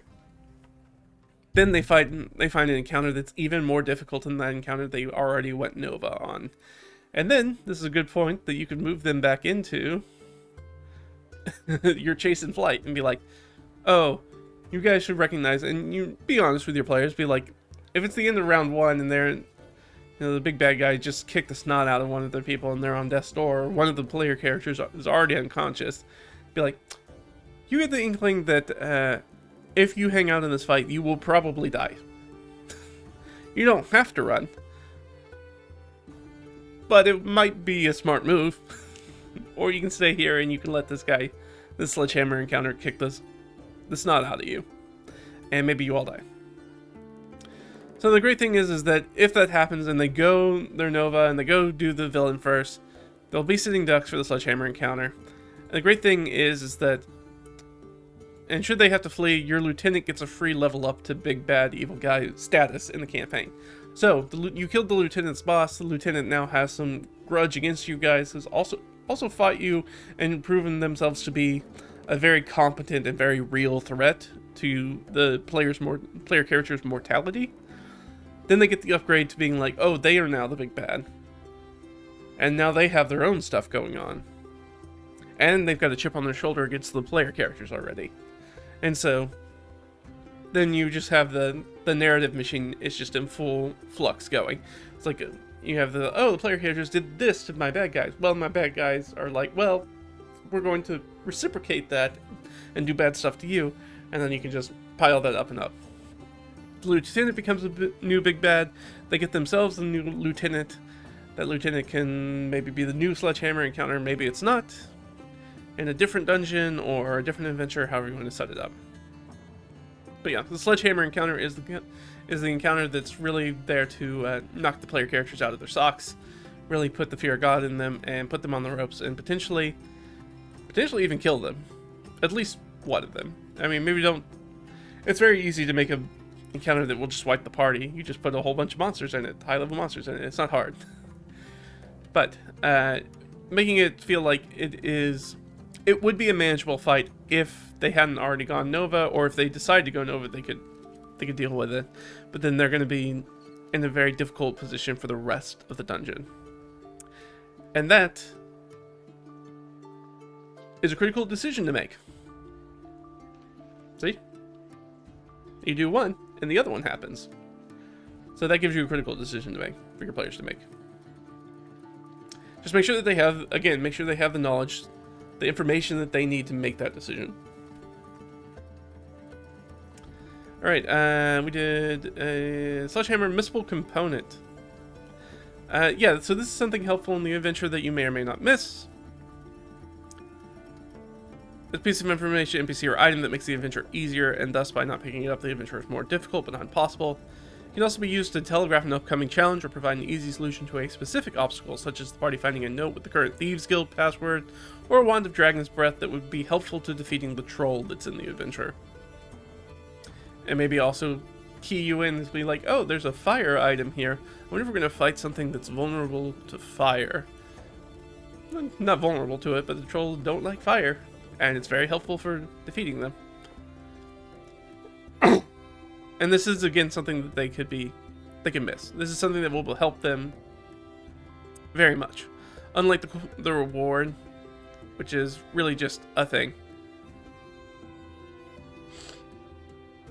So, there is a little crossover, like you can have it be lore or clues to a current unknown as a solution for an upcoming puzzle. So you can have the hidden reward and missable component be the same thing, though often it works better to not have them be the same thing.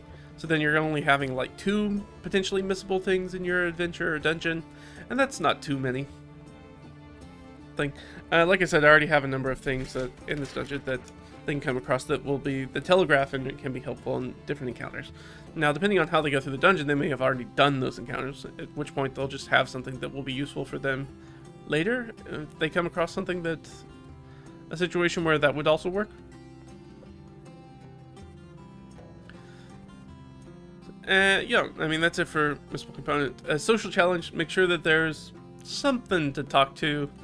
It's really easy, especially in a dungeon, to forget to include anything that's got RP in it, but depending on your player group, but most player groups generally have at least one person in it who really likes to do roleplay and in-character. So it's very nice, or somebody who has built sort of a face character. So having them, a spotlight for them, where they can step forward and do the talking for the group and kind of have their little limelight moment is really helpful, as well as just it's a nice break in pace from things just overtly trying to kill them, whether those be tricks or traps or monster combat encounters, whatever it is, just giving them a different flavor of D&D and a sort of a break from that high action. Yeah, is there anything else I want to say about that? Yeah, things like you can combine social encounter and unkillable challenge. We used that Smaug example earlier, but very much is that where you talk to a big nasty monster that you make it clear is beyond attacking. Like, if you attack this is just committing suicide. Like this. A big red dragon can just flick you and you're going to die as a level 3 adventurer. So, that's a social challenge. Sometimes you can put traders, depending on dungeons. Traders are very, not traitors, but traders, people who you can buy and sell, merchants. That's pretty common in a lot of old school adventures. You don't see it as much in sort of contemporary ones, where it's like, oh, the dungeon also just has like neutral creatures in it that you can just talk to.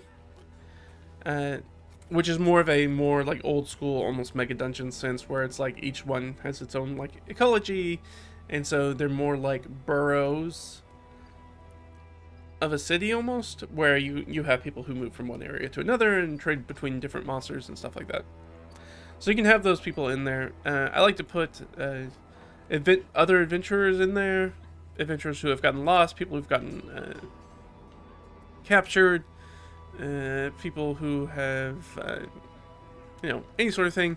Maybe you find a dodgy character from in town, somebody they suspect from the town as maybe being a bad guy, and they can creep up and listen in on them having a conversation with some of the goblin tribe or whatever it is in the cave. And they can listen in, and maybe they can join that part, maybe they can dissuade them. They can do whatever they want with that information. Or they could just hop out and commit murder of otherwise maybe innocent citizen that they murder, which could have its own repercussions that they might need to deal with. But yeah. And then something weird and fantastic. I was watching Dimension 20, and they used the word whimsy, and I was like, whimsy is exactly what I was trying to think of. And this is something, I run a lot of very grounded games. I'm just put in here, add the whimsy.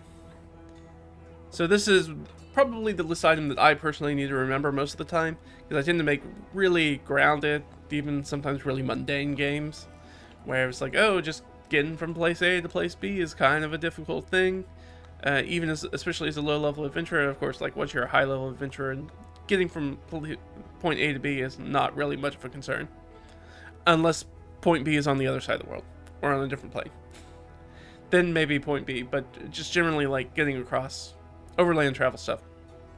Not worth mentioning. But at low levels, it's a big part of the game. Or I see it as a big part of the game. Like, in your level, that tier 1, that levels 1 through 4, like just getting to places sometimes is difficult. But then once you move into tier 2, it's like, that's less difficult, or you just pay somebody to take you there. Or you have spells that help you get there. But it is helpful for me because I run those really mundane games, and I might find an adventure centered around like a Teamster style barge guild fighting merchants trying to build a bridge that would make their job obsolete fun. Like that's the sort of stuff that's a real like narrative plot I've had and I really enjoyed. It is not necessarily what most people are looking for in a game of D&D. And I recognize that. It's unfortunate, but it does remind me that, hey, I do need to make sure that it puts something weird, something fantastic, some sort of flair on it. Add that bit of whimsy into it. So you don't need to dial everything up and go like full Eberron, Magitech, or Mad Wizard Gonzo, like a lot of Gonzo dungeons are, where everything's weird and nothing makes sense.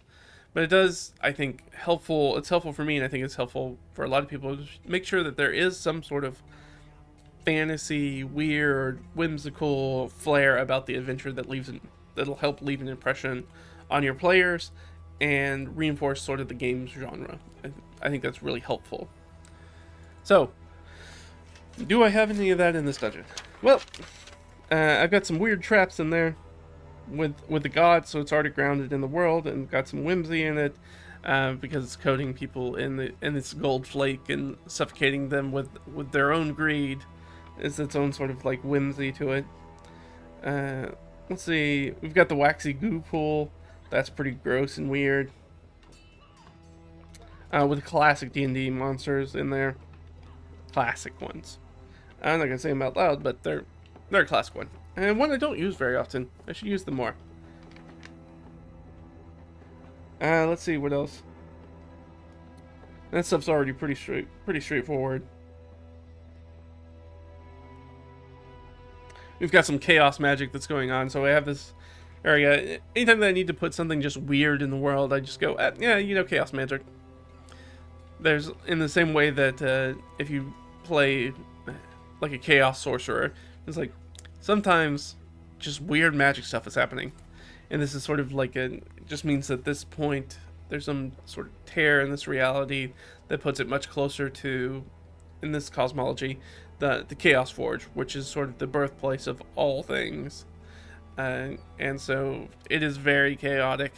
And so anytime that you just find weird magic acting out, it's either a spell that's been degraded by chaos magic or is suffused with that sort of almost radiation style energy, and just weird stuff starts happening. So we've got a few of those. We've got a weird creature in here. I got a custom creature that we're going to have in here. So that's a weird creature. We've got a couple of weird creatures.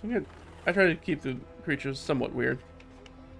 So yeah, I think we've got enough whimsy. We've got enough fantastical stuff in here. We've got some fun things for them to find. So yeah. And then also I put in here, like, some people, some DMs, I feel like need the inverse of this advice. So obviously I make really mundane stuff, and so sometimes it behooves me to be like, hey, remember to make it like it is a fantasy game. Like put some fantasy in it. Doesn't have to be like a full steampunk workshop, but like add a little something.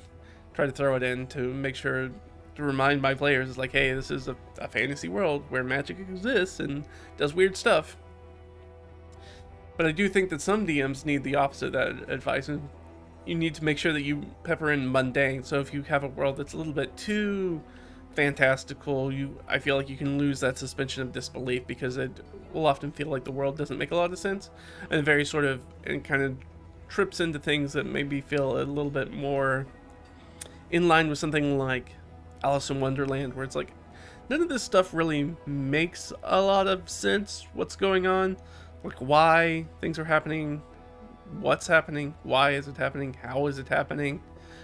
You have a lot of those questions like, why is there a cat that can blink in and out of invisibility? Why is that important? And yeah, it can fly and do all sorts of weird stuff, or float, I should say. So it does, I think it's helpful to also have it grounded somewhat, to make it also somewhat mundane, if it's only by making the magical feel mundane. So I think of that sort of like the way old Flintstones cartoons use dinosaurs in them for like really random home appliances. It's the stand-in for technology in that universe. So you have the Brontosaurus is what they use for, which is like a steam shovel stand-in. Or I think they have one that's like a washing machine, I think.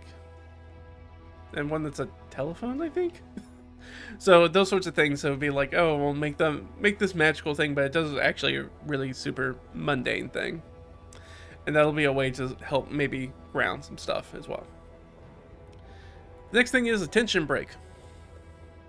So, if you play the games, you know you can't just keep ratcheting up and up and up and up and up. You have to have some sort of break. And this is especially important if you're running anything that's got really heavy themes in that, whether that's really heavy political themes in it, or very heavy intrigue or murder mystery, or especially horror. Horror really needs it, where you have to have some break in sort of the heavy part by having moments of levity in it. So tension break is a thing to make sure that you have some sort of tension break in there. Something, that opportunity for them to do something light, that can quick RP around the campfire, a silly NPC, some sort of shopping trip or downtime activity. Just some sort of palate cleanser from the gloom and doom if you have a darker serious tone, or the inverse of that if you have something that's really, really light and airy and maybe has a lot of comedy in it. Having a moment where you like pull in and there's like, oh, and there's kind of a seriousness to it. And then having that juxtaposition will help make both highlight both of them. It provides a lot of contrast. So that'll make the funny stuff funnier and make the serious stuff more serious, if you can find a balance to make sure that it's not completely unbalanced on one side or the other. Making sure that those are kind of still, they don't have to be 50-50, like you probably want like a 70-30 split or something like that. but maybe 80-20. But you do want these moments to be like, oh, there is a break. Just like, think about any horror movie you watch that has like a jump scare that's not a real scare, like has the classic like cat jumps through the frame and scares the person, and you're like, but it was just the cat. So you have this tension build, and then it relaxes, and then you can start building the tension again. So that's really helpful as far as narrative structure and controlling sort of pace at the table. And our last one is unfortunate surprise. Make sure to include one unfortunate surprise to spring on the party when things are going smoothly. It could be an accident, an ambush, a hazard, illness, resource depletion, trap, or trick. You just need something nasty to surprise them with. Sometimes if you're doing an adventure, it might be the plot twist. If you're doing a plot twist in the middle of it, the part in the adventure where they find out things are worse than they thought they were, which I think is a better explanation of what we mean often by plot twists when we're writing adventures or making dungeons, is that it's not necessarily a plot twist. If you always have a plot twist, then the players will pick up on that and be like, okay, well, we're just not going to, we're going to assume that everything that we were told in the first half of adventure is not true. And that's just a meta commentary about if you always do plot twists. Plot twists work because you only use them very sparingly. But unfortunate surprise is just things are worse than you figured out. So it's like you get into a situation, you're investigating. Undead have been spotted in the cemetery. You go to investigate the undead and you realize, oh no, there's actually this cursed artifact that's actually, the desecrating the ground is actually going to wake up. Eventually will wake up all the bodies in the cemetery and all the bodies that are in the crypt if the party doesn't do anything about it. That's the unfortunate surprise. That's really like, oh, things are just worse than we thought they were. And that can work a lot easier than, because it's a revelation of information that's not, it's not the monsters that were, it's not undead actually, it's people pretending to be undead and they're actually cultists or whatever. Instead of having that be sort of a weird plot switch, just have it be like, oh, things were just worse than we thought originally. That's sort of your downbeat. That's sort of a story-wise, narrative-wise, we talk about that being a downbeat. So that's sort of your middle downbeat in the middle, usually, in the middle of your adventure. So you get about to the middle of your adventure, and then you want to reveal something that's be like, oh, we're doing well, we're doing well. Oh, nope, we're not doing well. And then they have to pull themselves out of the trough to get back up to the climax at the end. That's just very basic story structure. Or at least Western story structure, I should say. But yeah, that's an unfortunate surprise. Do I have any unfortunate surprises in here? I have one that's right up front. Depending on which entrance you go through, you'll hit a nasty surprise real quick. I don't know if there's anything else.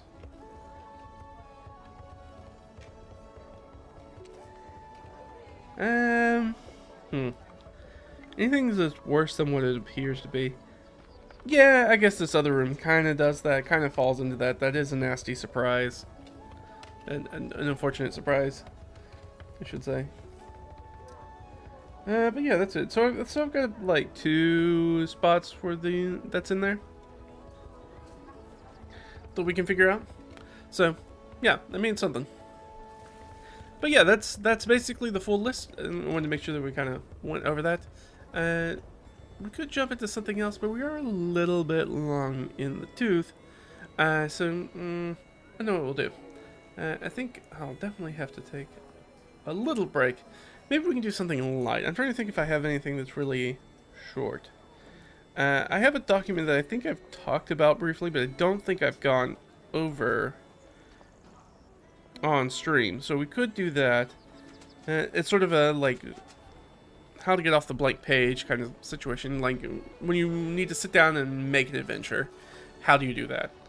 Especially if you don't have an idea, you're sitting down and you're like, now what? So we can go over that, I think.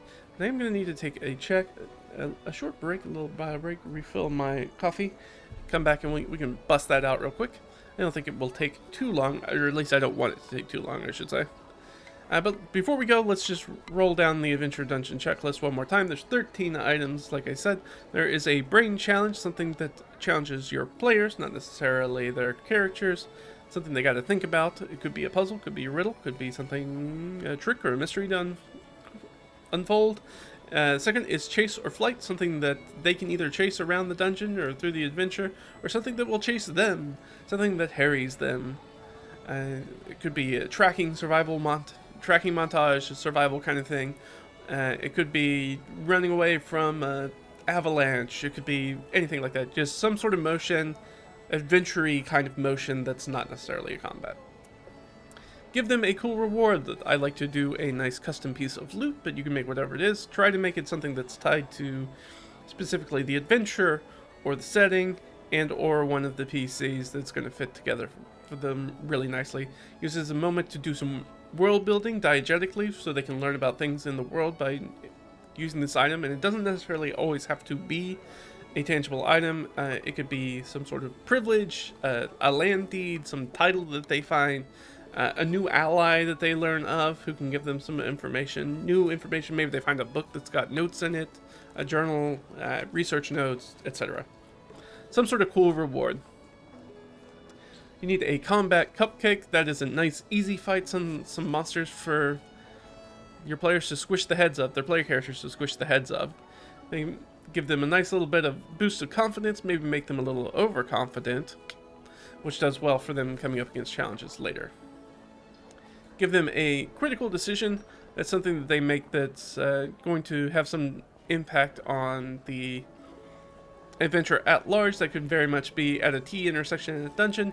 Do you choose left or right, but giving them enough informed information about what they can hear or smell or see down either one of those that they can make a decision about one way or the other. If you don't give them the information to make an informed decision, they are essentially just choosing a random direction. So there's really not any point to having a junction there. You could just make 2 rooms in serial if you wanted to instead. Alright, so that's sort of the critical decision. Unkillable challenge, make sure you put something in there that the players have to overcome that can't be just murdered. They can't use combat to resolve that. That could be a big nasty monster that's over-leveled for them. It could be some sort of hazard or trap or puzzle, etc. It could be some sort of social RP situation. There's a situation in which you could maybe get through it by combat, but doing so would be very, very bad. That could be anything from, like, trying to find your way into the palace grounds by fast-talking your way in. It's like, yeah, you could just attack the guards and knock them out and throw them in the bushes or whatever, but that's going to have probably a negative repercussion on you, and you're on a ticking time clock for when somebody's going to find those bodies and realize that there's intruders on the grounds. But having stuff like that, a hidden reward, getting some sort of secret or finding something. If they look for something in this one specific spot, they're going to find it. Trying to remind them that, like, hey, if you look around for secrets can be found. And then, of course, making a juxtaposition about the tension that is spending too much time in a dangerous area and the loot you can find by spending time in a dangerous area. And those things should work against each other. So you could do this, but there's always the chance you might get into more fights or might get captured doing it. The sledgehammer. The sledgehammer is the opposite of the combat cupcake. This is the most difficult combat encounter that is going to be in your adventure. It should really be just a knockout, drag-out fight. This is the sort of big climactic fight that you make that you're trying to put at least one, hopefully multiple players unconscious at maybe during the fight. Maybe risk them with a TPK. It should be tough. It should put the fear of God in their player characters. The best part is, I think it's best to not do it as the big bad villain, the climax of the fights. That way they either run across the sledgehammer first, and they have to use a whole bunch of resources on the sledgehammer, and that, by consequence, makes the villain fight more difficult without actually having to make the villain fight more difficult. Or they go to the villain fight first, they go Nova, and they kill the villain and knock everything out. They waste all their resources, and then lurking somewhere else in the dungeon or in the adventure is the lieutenant or whatever other creature it is that is the big combat, and that is actually the most difficult combat, and they're going to have to go into it way down on resources. which could turn into a chase or flight. If they're smart, they might run away from that or avoid it altogether. Some sort of missable component, so that's something that they might miss that would be helpful. Could be a spell scroll that helps them with a very specific room. It could be some information, could be the solution to a puzzle that's in the room, or telegraphing, when the bad guy is vulnerable to cold damage, etc., etc.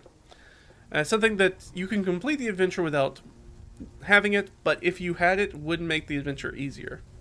So it's just a missable component. Social challenge. Make sure that you have some sort of creature or I guess it could be an object that your players can talk to. So this is a thing to make sure that there's a highlight point for your people at the table who really like RP, and for anybody, especially if you have somebody who has built like a face caricature specifically, to do a bunch of talkie, make sure that they have a moment to step into the limelight and kind of do their thing. This is also a good opportunity to put things like traders or merchants in a dungeon that can help your players resupply with stuff. Maybe they have the odd healing potion or information about something that maybe they can buy, etc. Maybe they have a map of the dungeon they could buy. Things of that nature. Something weird and fantastic. Make sure that there's whimsy in your game. That's something I always have to remember because I didn't make really grounded, boring games. So it's very important for me to remember to put something weird and fantastic in there. To make sure to remind everybody here that this is a fantasy game and this is a fantasy world where magic happens and magic is real. Some DMs, if you feel like you do that enough, you might need the inverse of that. Is make sure to put mundane things in your games that will help ground your world and make the world feel lived in and make sense. And it's not all too much whimsy. It gets into that Alice in Wonderland sort of situation, which is great if that's the feeling, dreamlike, weird fever dream you're going for, but not super sustainable. Be like, oh, this is like a real living and breathing place that people live in and work in and exist and functions as a society. And tension break. Make sure that if you're doing stuff with a lot of serious tones, make sure to provide some moments of levity, moments where they can rest, they can be safe, they can have funny jokes, they have a silly NPC they can talk to. Or inverse of that, if you're running a very generally comedic, very silly game, make sure they have moments of sort of drama in there as well. Some moments to get real, because if you have both of those in your game, they're going to provide a lot of contrast with each other, which means that the funniest stuff is going to be funnier, and the sad, serious stuff is going to be sadder and seriouser. More serious. And the last one, unfortunate surprise. And make sure that you include one sort of unfortunate surprise, something that's going to jump out and be a nasty surprise for your players. Could be a real bad trap that really does something. Could be an ambush, some sort of hazard, an illness, resource depletion, a trap, tricks, accidents, you name it. Just something that's going to be, man, that is unfortunate. And we didn't see it coming. That's it. 13 things to throw into your adventure or dungeon. Make it better. It's a nice little checklist. So, that's that. I'm going to take a quick break, refill this coffee, and then we're going to talk about some tips or useful things I use for sort of like getting off the page. Getting off that blank page and kicking off that adventure creation. So I'll be back in just a minute. Bye.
get to it.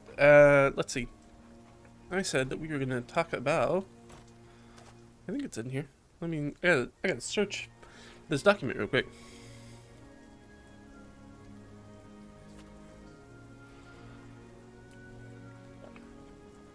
Like I said, I'm pretty sure that I have talked about this before.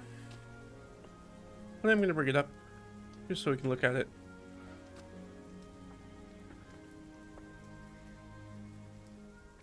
So it's just an idea, ways to very quickly kind of come up with an idea for an adventure very quickly. Let's go ahead and pull this back.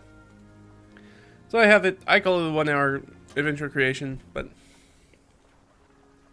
you can call it whatever you want, and your time will probably vary. So this is usually when I need to sit down and be like, oh, I don't have any idea about what adventure I want to run next in my game. So this is a way to do it. I have, you can probably see, yep, there we go. There we go, behind me. There's a bookshelf, it's got a bunch of books on it that help with some of the stuff. So, I have a bunch of different resources. I just put the resources in a list, and this is not exhaustive. I have certainly more books than that. And it is a fun way to organize the shelf as well. But basically, I have a different number of resources that I really like. So I'm like, oh, I don't know what I'm going to do. I pick up my die, I roll it and be like, oh, I'm going to look at, let's say, the Lazy DM's Companion. It's back over there. I'm not going to grab it. But there is a Lazy DM's Companion that has some adventure building stuff in it. Grab that, pull it out, and use that to help me make an adventure really quickly. That's the easiest way that I've found to do it. If I don't already have like some sort of very specific kernel of an adventure idea that I really want to function in, zoom in on, and kind of build off of, instead just have this thing that allows me to just make an adventure pretty quickly. So I have a lot of the different ones, and a lot of great places to go. It's not exhausted, like I said, well, like I was saying about my bookshelf, is that one of the things that I'll do with the bookshelf sometimes is that I will have things like these resources here on the shelf, and then I just pick whichever one is that closest to me. And then when I'm done using it, I put it on the other end of that bookshelf, so that way that I just kind of like keep cycling through those books. So they're not really put in any specific order, except the order in which the one I used most recently is the furthest away from me, so that way I'm not always going to the same source again and again and again. So that way I don't have to worry about my adventures kind of coming off the same, because I'm always using different sources of inspiration that have different processes for building them. So yeah, firstly, if you have a good idea for an adventure, if you have like a very specific adventure kernel, I would say a very specific, like, oh, I have an idea, a specific idea that you want to build an adventure around. That can be like a location, you have a very cool location you want to use, a very specific villain that you want to use, or monster type of monster. You have a specific mystery that you want to unravel, some sort of moment that you're interested in highlighting. Like, I know for me, one of the ones that I made, this was a while ago, but I don't know why it's the example that jumps to mind. I was like, oh, I knew I wanted to have a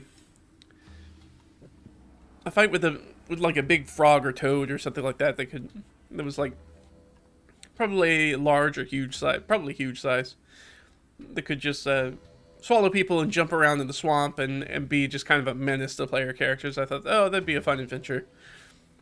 That could be my one kernel, and then I build everything off around that, how do I get to this cool moment? That's the adventure, is trying to get to this specific cool moment where you have this giant toad that can, you know, hit somebody, grab them with their tongue, pull them into their mouth, and just hop around the swamp or river, wetlands, or wherever it is. And player characters kind of have to chase and pull the other player character out, and you know, just trying to make something that seems like it would be a very fun thing to interact with. So sometimes you don't always have that, and sometimes I don't. So sometimes I'm like, all right, well, I'm gonna look to one of the many sources I have for some amount of inspiration. Like, give me some sort of inspiration, give me something to do. And usually what I have, there's a lot of roll tables and things like that I use. Like, just give me something, and then what I'm looking for is this it's a sort of spark plug moment. The thing I'm gonna be looking at and rolling tables and starting to put together, and then at some point it's gonna kickstart my brain, and my brain's gonna be like, okay, now I know what to do. And then I can push the stuff away if I don't need it anymore, or I can keep using it if I'm not feeling necessarily inspired. But at some point, one of these things should alight a fire within me, and then I'll start having my own ideas about how this all works together. And once the idea machine's going, you don't necessarily need to keep using these things to build the rest of the adventure, but they are useful. So these are just some basic ones. You can find pretty much all of these pretty easily. The 60 basic plots is, what's that guy's name? Ross?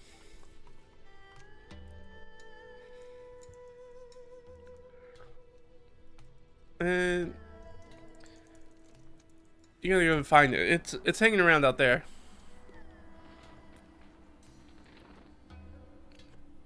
No, not 60 one-shot adventures.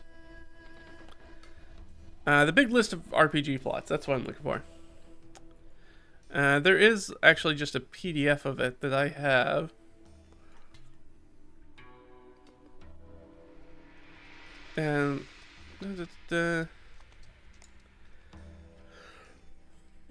anyways, you can look at this website, or you can find the original PDF for it, which is hosted somewhere online. You can probably find it if you look for it. It's a little old, but you should be able to find it. Anyways, it gives you 60 different, just basic plot ideas that you can use to make one. So let's say we're going to use this one. Missing memories. One or more of the PCs wakes up with no memory of the recent past, and now they find themselves in some kind of trouble they don't understand. The PCs must find the reason for the memory lapse and solve any problems they uncover in the meantime. Common twists and themes. The forgetful PCs voluntarily suppressed or erase the memories, and they find themselves undoing their own work. So this could be a real fun one to throw out, especially at the end of like a downtime session. You're like, oh, you guys spent, a month in town or something like that, and you guys are meeting back up for your next adventure. Then you realize that one of your friends is like, I don't remember the last, 1 to 2 weeks. And you start unraveling from there. It's its own little mystery, trying to figure out, and then you have to figure out, did the PC voluntarily suppress or erase those memories? If so, why? Very easy. Let's kick off. Start putting things together. Okay, look at the character's backstory and be like, what are some things they might have gotten involved with? Maybe I roll on some tables. Try to for some inspiration as to sort of factions or NPCs they might get into. I have my D100 table of just NPCs, which is more than 100, but because each entry has multiple things on it. It has at least 200 on it. I'll say that, and you can start checking off at that. It's like, oh, why would this player be involved with, I don't know, NPC, a solicitor, so like a lawyer. Like, oh, what was that about? Did you get in trouble for something? Why'd you suppress this memory? Did the lawyer have you do it because you had to go to trial, and so they were going to check to see if you were lying or not, so they erased this memory to get around like a zone of truth? Or you can really unravel and be like, oh, this is a very weird adventure you're on, if you want to do that. So that's that one. Let's go here. You can close some of these others. I don't need these guys open. There we go. So that's the 60 basic plots. There's 501 adventure plots to inspire game masters, 650 city encounters, which if you haven't looked at is a very interesting document.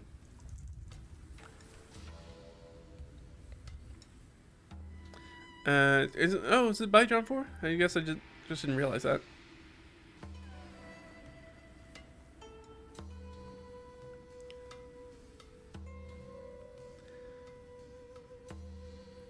Been a long time. Honestly, it's been a long time since I've looked at this thing. Let's say number 46 here. A merchant discovers the PCs are buying something and comes to give them a more expensive offer for something of lesser quality. However, the merchant insists this is a good deal as his cousin works for the town hall and will cause great grief to the party if they refuse his offer. As kickoff, getting embroiled in something that has nothing to do with the PCs. Bandits strike a merchant convoy. 2 wagons are left burning while 2 others have been stolen. Most of the guards in the area rush off after the attackers. Okay. That's very much, a lot of these are just hooks, like very much inciting incidents, and then you figure it out on the way. So if you're a highly improvisational dungeon master or game master, something like this is an absolute treasure trove for you. When you can just be like, oh, let's see, let's grab something here in the middle. Number 306. No, that's very long. Let's do 305. No, 296. It's even shorter. PCs are caught in a fight between two rival gangs and are mistaken by both sides to be their enemies. Yep, pretty classic inciting incident. And so if you have that inciting incident, and if you're a high improv DM, you'll figure that stuff out on the fly. I'm not quite that high improv DM. I'd probably want to know. I might know who the gangs are beforehand, honestly, because that's the kind of prep DM I am. But it's just between two factions being pulled in a very sort of like Yojimbo sort of way. Very interesting. So yeah, that's the city encounters. Adventure Plus to inspire game masters, very similar kind of document. The Questomatic, that's something I have. I'm not gonna pull it up, I don't think. But if you've watched me play my solo RPG, you've probably seen the GM Oracle also has the Questomatic on it. That page also has the Questomatic on it. It's very similar to, I know, Kelsey Yon has a very nice one. I thought I had it up earlier. It's very simple. You're like, okay, who's the person who gives the adventure? What do they want? Who do they want it from? Is there some sort of timer attached to that? Very easy. There's only like a handful of sort of like basic plots. I think there's like 8 of them. Maybe, there may be 10. Maybe there's even 12. Because it's whatever that thing is and the inverse of it. So you have things that are like a FedEx quest, which is, hey, go deliver something. And the inverse of that is, hey, stop somebody from delivering something. Or go and take it from them. Which is a FedEx quest within the FedEx quest. Lazy DM's Companions, I've got that up on the shelf. If you're not familiar with Sly Flourish and Lazy DM, go check it out. I think Mike Shea does a lot of really great work. I think he's got a... I like his approach to breaking things down. Even though I don't always agree with him and I don't always use all his stuff, I do think that he does a lot of great stuff. And so it's definitely worth checking out. If you want some sort of companion, it's very specifically helpful for something like this, where you're like, oh, I've got to make an adventure real quick, but I don't know what to make. His book does it. The companion does a really great job of giving you a handful of roll tables. They're going to be to easily build something out. I've sat down and I've built an entire adventure out of this a few different times. Lazy DM's Companion. They're perfectly serviceable. They make really good. I won't say it's like, oh, you follow this and it's going to make you the greatest dungeon master ever. Like, no, it still kind of comes down to your quotient, your talent and experience as a dungeon master, but it will give you the framework to very easily get you to the point where you can fill out the details, I'll say. It gives you a pretty good guide to get there. Tome of Adventure Design is the granddaddy. If you are looking for, I'd say probably the most useful out of this resource, I think most people would say the Tome of Adventure Design. I'm not a huge lover of the book. I think it's fine. It is basically just a giant tome of roll tables, though. So if you're the sort of person who loves roll tables, you're going to love Tome of Adventure Design. If you want something that's a little bit more guided to kind of step you through the resource, maybe not the Tome of Adventure Design. But what I will tell you is that a number of prominent professional people who make adventures reference this book a lot and tend to really like it, just because it gives them a real, like we're talking about here, it gives them a real easy way to, if they have a kernel of an idea for an adventure, or maybe they don't even have that and they're trying to figure that out, it really just like the opening brainstorming planning part of making an adventure, the book is very useful for with all its roll tables.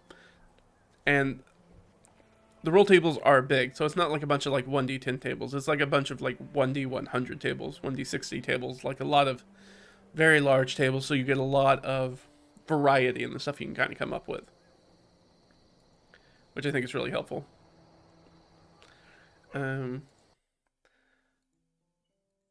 Next is sort of one-page adventures dungeons or 5-room dungeons. That's super great.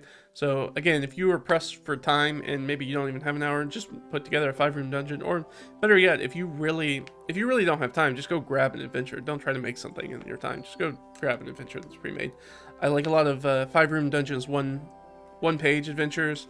There's the one-page dungeon design annual contest. You can go grab a bunch of them. Those are always free to go just kind of look at. You can go grab some of the best ones and put them together, and you can make an adventure real quick. Or you can make your own 5-room dungeon if you've got a little bit of time and you want something that's more custom for you, that'll last you basically a session to play. You can do that. I also like adventures leagues adventures. If you want to go pull something that somebody is probably not familiar with, I don't think 5e has had a ton of Adventurers League play. I could be wrong. I just haven't come across a lot of people who have played Adventurers Leagues, and those who have anything particularly good to say about it, which is a very different experience than what I had in sort of 4th edition, where the licensed adventuring play was very popular in 4th edition, quite very popular. And I played a bunch of Adventurers League in 4th edition, but it has kind of fallen out of favor. But there are a lot of good ones, whether they're from 5th edition or earlier editions, that you can go grab. And these Adventurers League adventures are pretty much sit down. You're meant to play them in a session most of the time. There are a few that are meant to be split over 2 or 3 sessions or multiple sessions, or things that you do part of. You often do other adventures than when you come back as a higher level that you play in.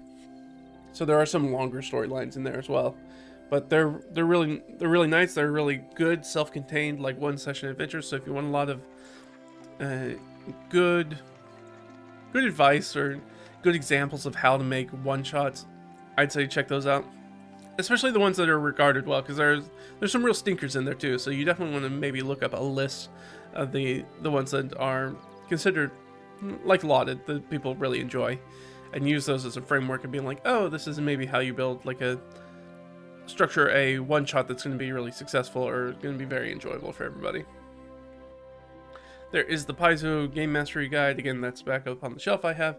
It's got some really good tables in it and some really good advice for how to sort of lay out an adventure, and it even goes into depth about whether you want to make a serial adventure, like a limited adventure, or sort of like an unlimited adventure, and the ideas of what that could look like when you're running them and how to prep for those different options.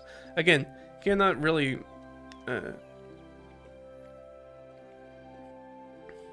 can't really say enough nice things about the Paizo Game Mastery Guide. Go check it out, even if you don't play, and that's the first edition of Pathfinder, so it's their version of a DMG. So even though you can't necessarily use the numbers in it, it has a ton of just great system neutral advice, especially advice for people who are trying to play a Pathfinder Dungeons and Dragons style of game. And there's a lot of good stuff regardless of whatever you're playing. I've heard that the Mothership Game Master section is really good too. I haven't had a chance to read it yet. I don't have my hands on it, but I would like to read it at some point, because I've heard that it's got a lot of really great advice for people learning to run it. So it is something I want to check out, because I'm always looking for new ways and things to improve and things to kind of up my own game. The last thing I have in here is have some sort of like compilation adventure. Like the 4th edition's Dungeon Delve was a book that kind of came out that pretty much just had a bunch of one-shot adventures, level 1 through 20. And level 1 through 20? I don't think they went up to 30. I think it's just through, actually it might just be through like 15 or something like that. Anyways, it's got a bunch of one-shot adventures, one for each level. So if you're looking for something that's a little bit different, now, if you're playing 5th edition, you're going to have to do a lot of transposing and probably swap out the monsters and stuff. But the adventures are good themselves. Most of them are really straightforward. Very sort of set piece. You go to this room, do this thing, go to this room, do this thing. So if you're okay with that style of game, or that sort of dungeon crawl, then I'd say definitely go grab that, and it'll give you a good idea about how to make like a 5-room dungeon, like a very short, succinct, to the point adventure with a start and a finish that you can sit down and do. Primarily within one session. I think a lot of the dungeon delves are even not meant to take up an entire session, but they are really good things if you need to throw in some filler content for something. It's a good idea for that. So, the 1 hour adventure creation. So, you've got your resources. I like to grab usually just one, maybe two, as I'm going through this. So, I'll grab one, roll them, and be like, oh, I'm going to use Quest-O-Matic and the Pathfinder Game Mastery Guide. So, I'll go grab those two resources and have them with me. Idea kernel, that's the thing that you're going to look for once you start rolling on stuff, is be like, form a 1 to 3 sentence of the basic adventure plot. Like, what do you want to do? Like, for my frog one, it's like, okay, find the frog attacking the village and deal with it. The frog monstrosity attacking the village and deal with it. Pretty simple. Big monster, terrorize this village. Help these people deal with it. Straightforward adventure thing. Ideally, we'd like to make that a more actionable thing, so they might find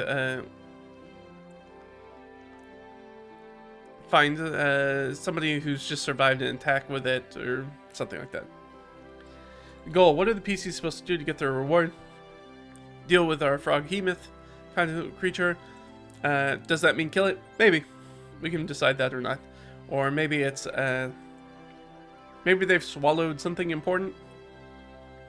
Maybe it's the thing, maybe this is the whole magical mishap. They had like a regular toad who accidentally swallowed this like pearl of power kind of item.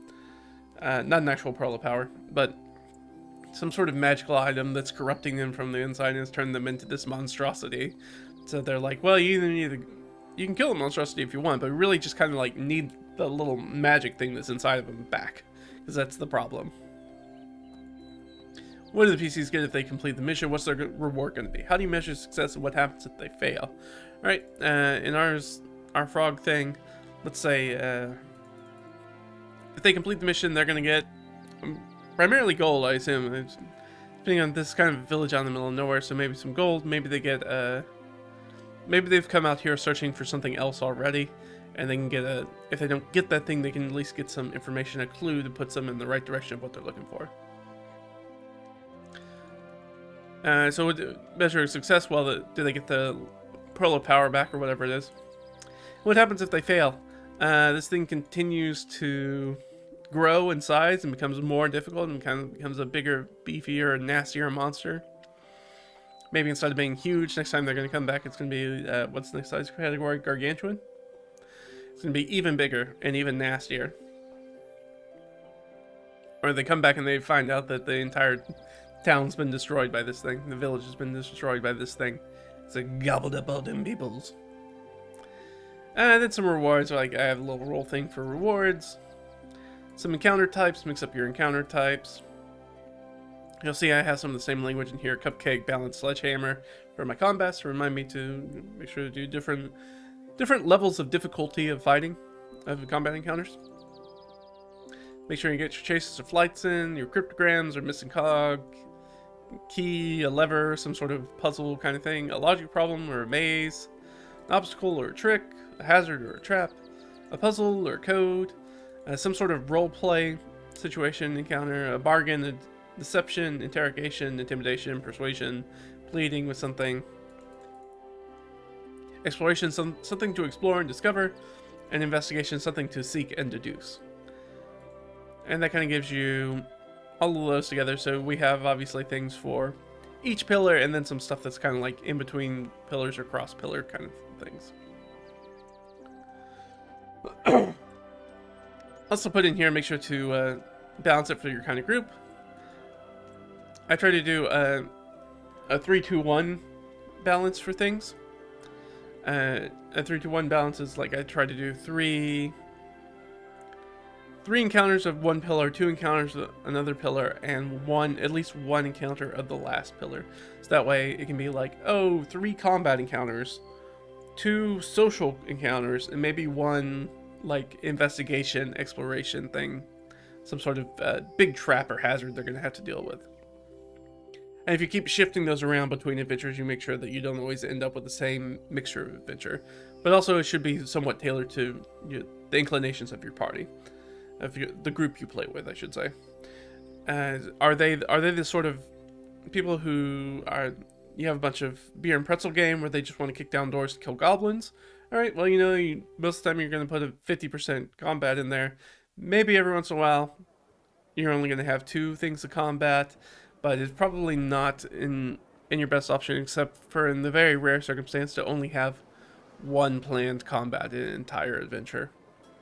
If it's combat heavy party, you want to make sure that there's or a combat heavy group that you play with and run for. You want to make sure that you front load a lot of that combat if that's the thing that they're interested in playing with. It doesn't always have to be all the focus. It shouldn't be everything, but it should be more than probably most of the other things are.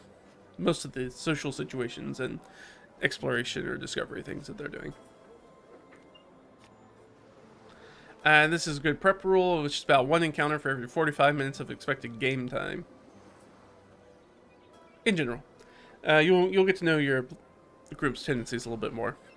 Going back to what I was just talking about with my own summary, the game I just ran, they breezed through 3 encounters, so that went pretty well. They stayed pretty much on track for that. Did they do 3 encounters? 1, 2. Technically 3.5. So they did pretty well. Much better than the week before where they only got really through 1 encounter. So it really depends. Sometimes it can be fast, sometimes it can be slow. Then we start getting into the nitty gritty of okay, how do you get it? How do you put pen to paper and sort of figure it out? Right? You need your purposeful start.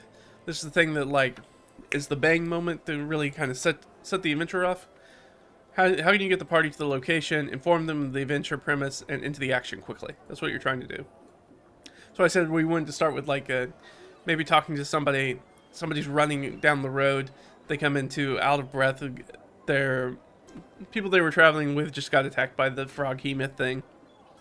And she said that it swallowed one of somebody they know and just darted off back into the waters. It just fully swallowed somebody, and they're broken down and distraught, totally, probably in shock. You're going to want to make sure that you have some wrapping up. Make sure that you detail the results and rewards of their success or failure. Hand out any loot.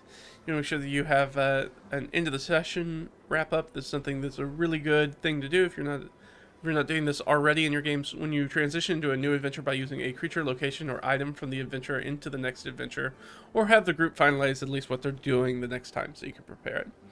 So if it's the end of the session, you might be like, oh, that person that you remember that you would rescue in the very beginning, well, that's not just a person. Maybe that's the Baron's second daughter. Sure.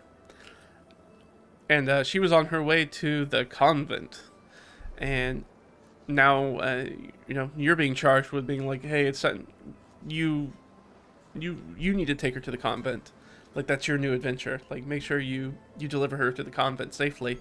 You guys have already proven that you can take care of yourselves and take care of Miss Baron's daughter, so go ahead and finish off that thing too. Or have the group finalize what they're doing next time. So if you in the thing and you don't have a particular thread that you want to pull on to do a next adventure, or that you have another things that maybe this was an in-between thing, they're adventure you threw out because they were traveling between 2 places, then you want to sit down at the end and be like, okay, what are you guys doing next? Where are you going next? And so if they tell you that, then it at least gives you a focus for your prep when you're prepping for your next session. Give you an idea of what specifically to prep, instead of trying to be like, okay, they're in this place, but they could go anywhere and do anything. You'd be like, oh, they have decided to go do this thing, so that is the thing that will prep. That's the best of both worlds. It makes prep much easier, linear prep for you, but also doesn't do it at the expense of your players not having agency in the game. They made the decision of what they wanted to do. Now you just go prep the thing they decided to do. So that's how you kind of step around that issue of railroading, if you want to call it that. That's not really the greatest explanation of railroading. Not really what that is, but close enough. You want to make sure they have agency. They're making the choices, but you need them to make the choice so that way you know what to prep.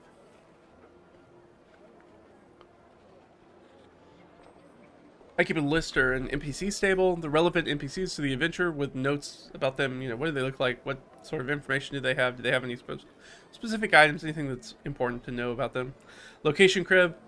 What are the locations they're going to? Descriptions, details for the adventure.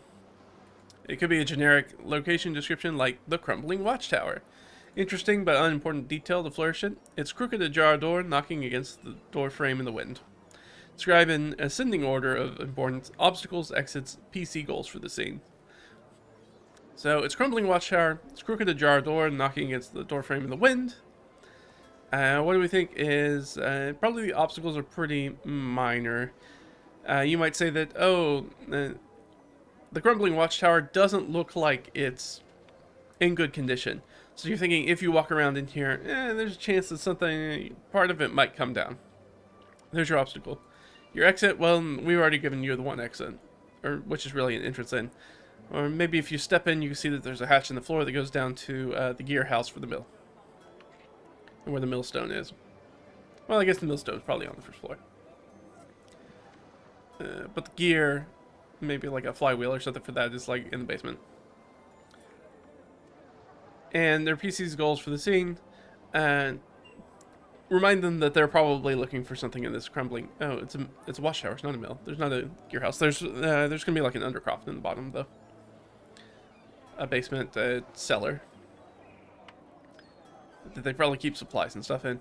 And PC goals for the scene. So their PC goals might be like, oh, we're looking for a clue that we think. Maybe this a clue about a person who used to be a guard to see if we have some notes about them. Maybe they're looking for somebody. Going back to the previous adventure, was fleeing the Froghemoth and took refuge here, allegedly. So you're trying to see if maybe they stopped here, maybe they camped here, or something like that. Trying to find some signs of them. Monsters. Make sure you include the stat blocks and any notes on any tactics that you want. I find that's really useful if I think about the tactics about the monsters before and look at their powers and be like, what is their ideal thing that they want to do? This monster's ideal thing is that like they want to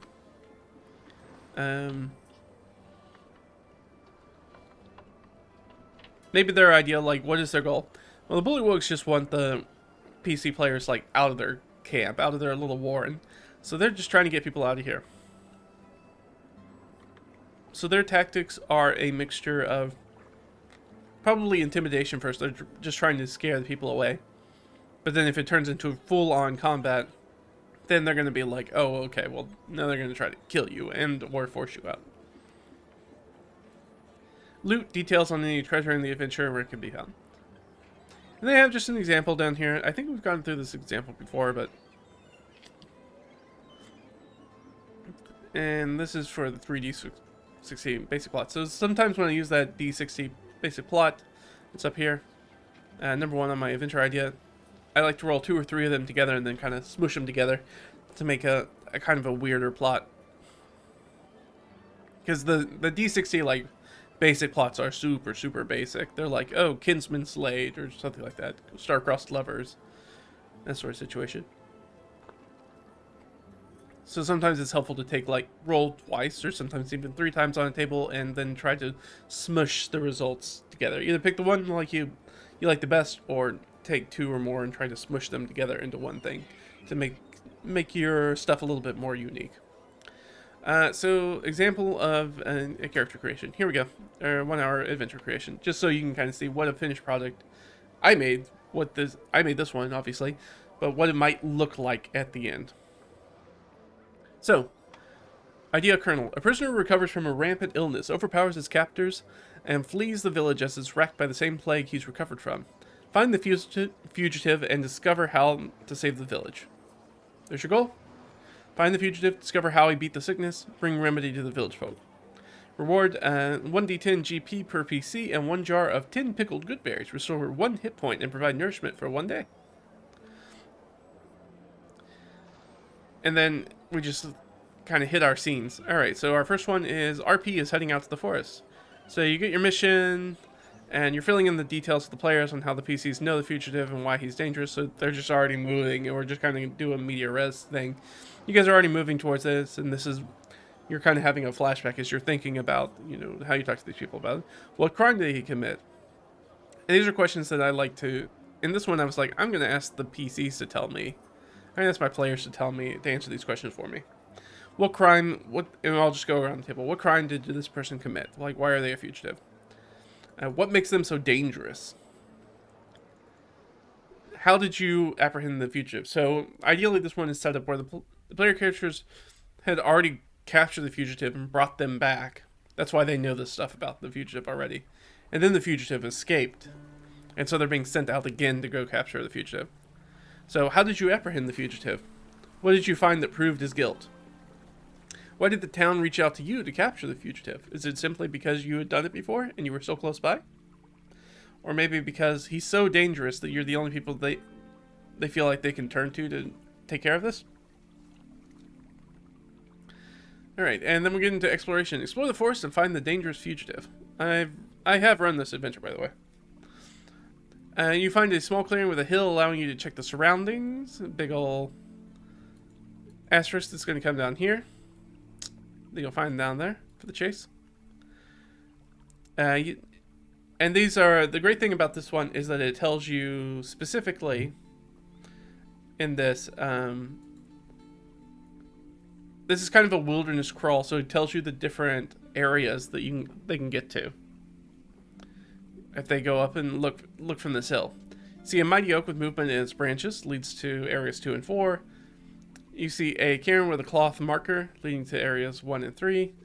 A statue covered in flowering moss and lichen leads to areas 1 and 4. And a clapper bridge spanning a creek that leads to areas 2 and 3. So it's just kind of a run around kind of thing that they can do. Roll a d4 to determine which location the figure is in. It's in one of these 4 locations that they're trying to chase down. If the party does not find Miri in the first 2 locations they check, she instead spots them first and breaks through the clearing as she runs away. So they do that. There's a chase. You can chase down the figure. That's a setback basically if they didn't catch up to Miri first. They think it's maybe the fugitive, but it's instead an accomplice, Miri. Do that. Got some DCs for crashing through the underbrush that they can run through. Advantage if they're faster than 30 feet. Disadvantage if they're slower than 30 feet, because that's Miri's speed. They explore that. They can find the fugitive camps. They can keep the accomplice from fleeing or leading them into an ambush. Find and follow Miri's tracks or keep Miri in check. On failure, the outlaws ambush the party. There's a fight with the fugitive and his merry band, some who are also sick with this sort of plague. If they're able to sneak up on the captive, we'll see a big bundle of reeds being ground up into medicine for the afflicted. On failure, they agree to release you, but take the PC's money, weapons, and armor. So, like, if you get into a fight and they're going to lose the fight, well, they're probably not going to kill these people. But they are going to take their stuff and turn them out. And then, assuming that they get through this and they find the reeds and they learn about the remedy, they will have a rush back to town. That's a little skill challenge for them, and they can either all go together, at which point they'll take the median roll for the group, or they can all run back individually, and they only need half the party to succeed to be successful here. To return to the town with medicine. So scene failures and results. If they didn't fail in any of the scenes, they get the medicine back and everyone recovers, and Miri wants to join you, because you've proven yourself to be great people. If you only fail once, you get the medicine back and everyone's fine. Hurrah! If you failed twice in these scenes, the young and old, they're not going to make it. That's about 20% of the population. The youngest and oldest, the ones who are most susceptible to disease, unfortunately don't make it. 3 failures, entire families perish. Almost 50% of the total population's gone. And if you basically screw up the entire adventure, all but 2d6 people perished. Like, everybody's just gone. That's 90% plus of the our village population. So, but again, to do that, you have to literally fail everything, which is going to be pretty unlikely. You're going to at least get, hopefully, 1 success. Then it's only 50% of the people, but that's still a ton. But, yeah, no, that's the situation. Make it back, you can make an adventure like that really easily. That'll do at least a session of play, hopefully 2 sessions of play. That's it. That's everything that I really wanted to go over this time. So, I think we're just going to call it there. Thanks for hanging out with me, guys. This is always fun. Kind of going over some things. We'll plan to be back out next week. We'll see, but it's always week to week, but I'm hoping that we'll be back next time with no issues. Thanks for hanging out with me, as always. And I'll talk to you guys soon. Bye-bye.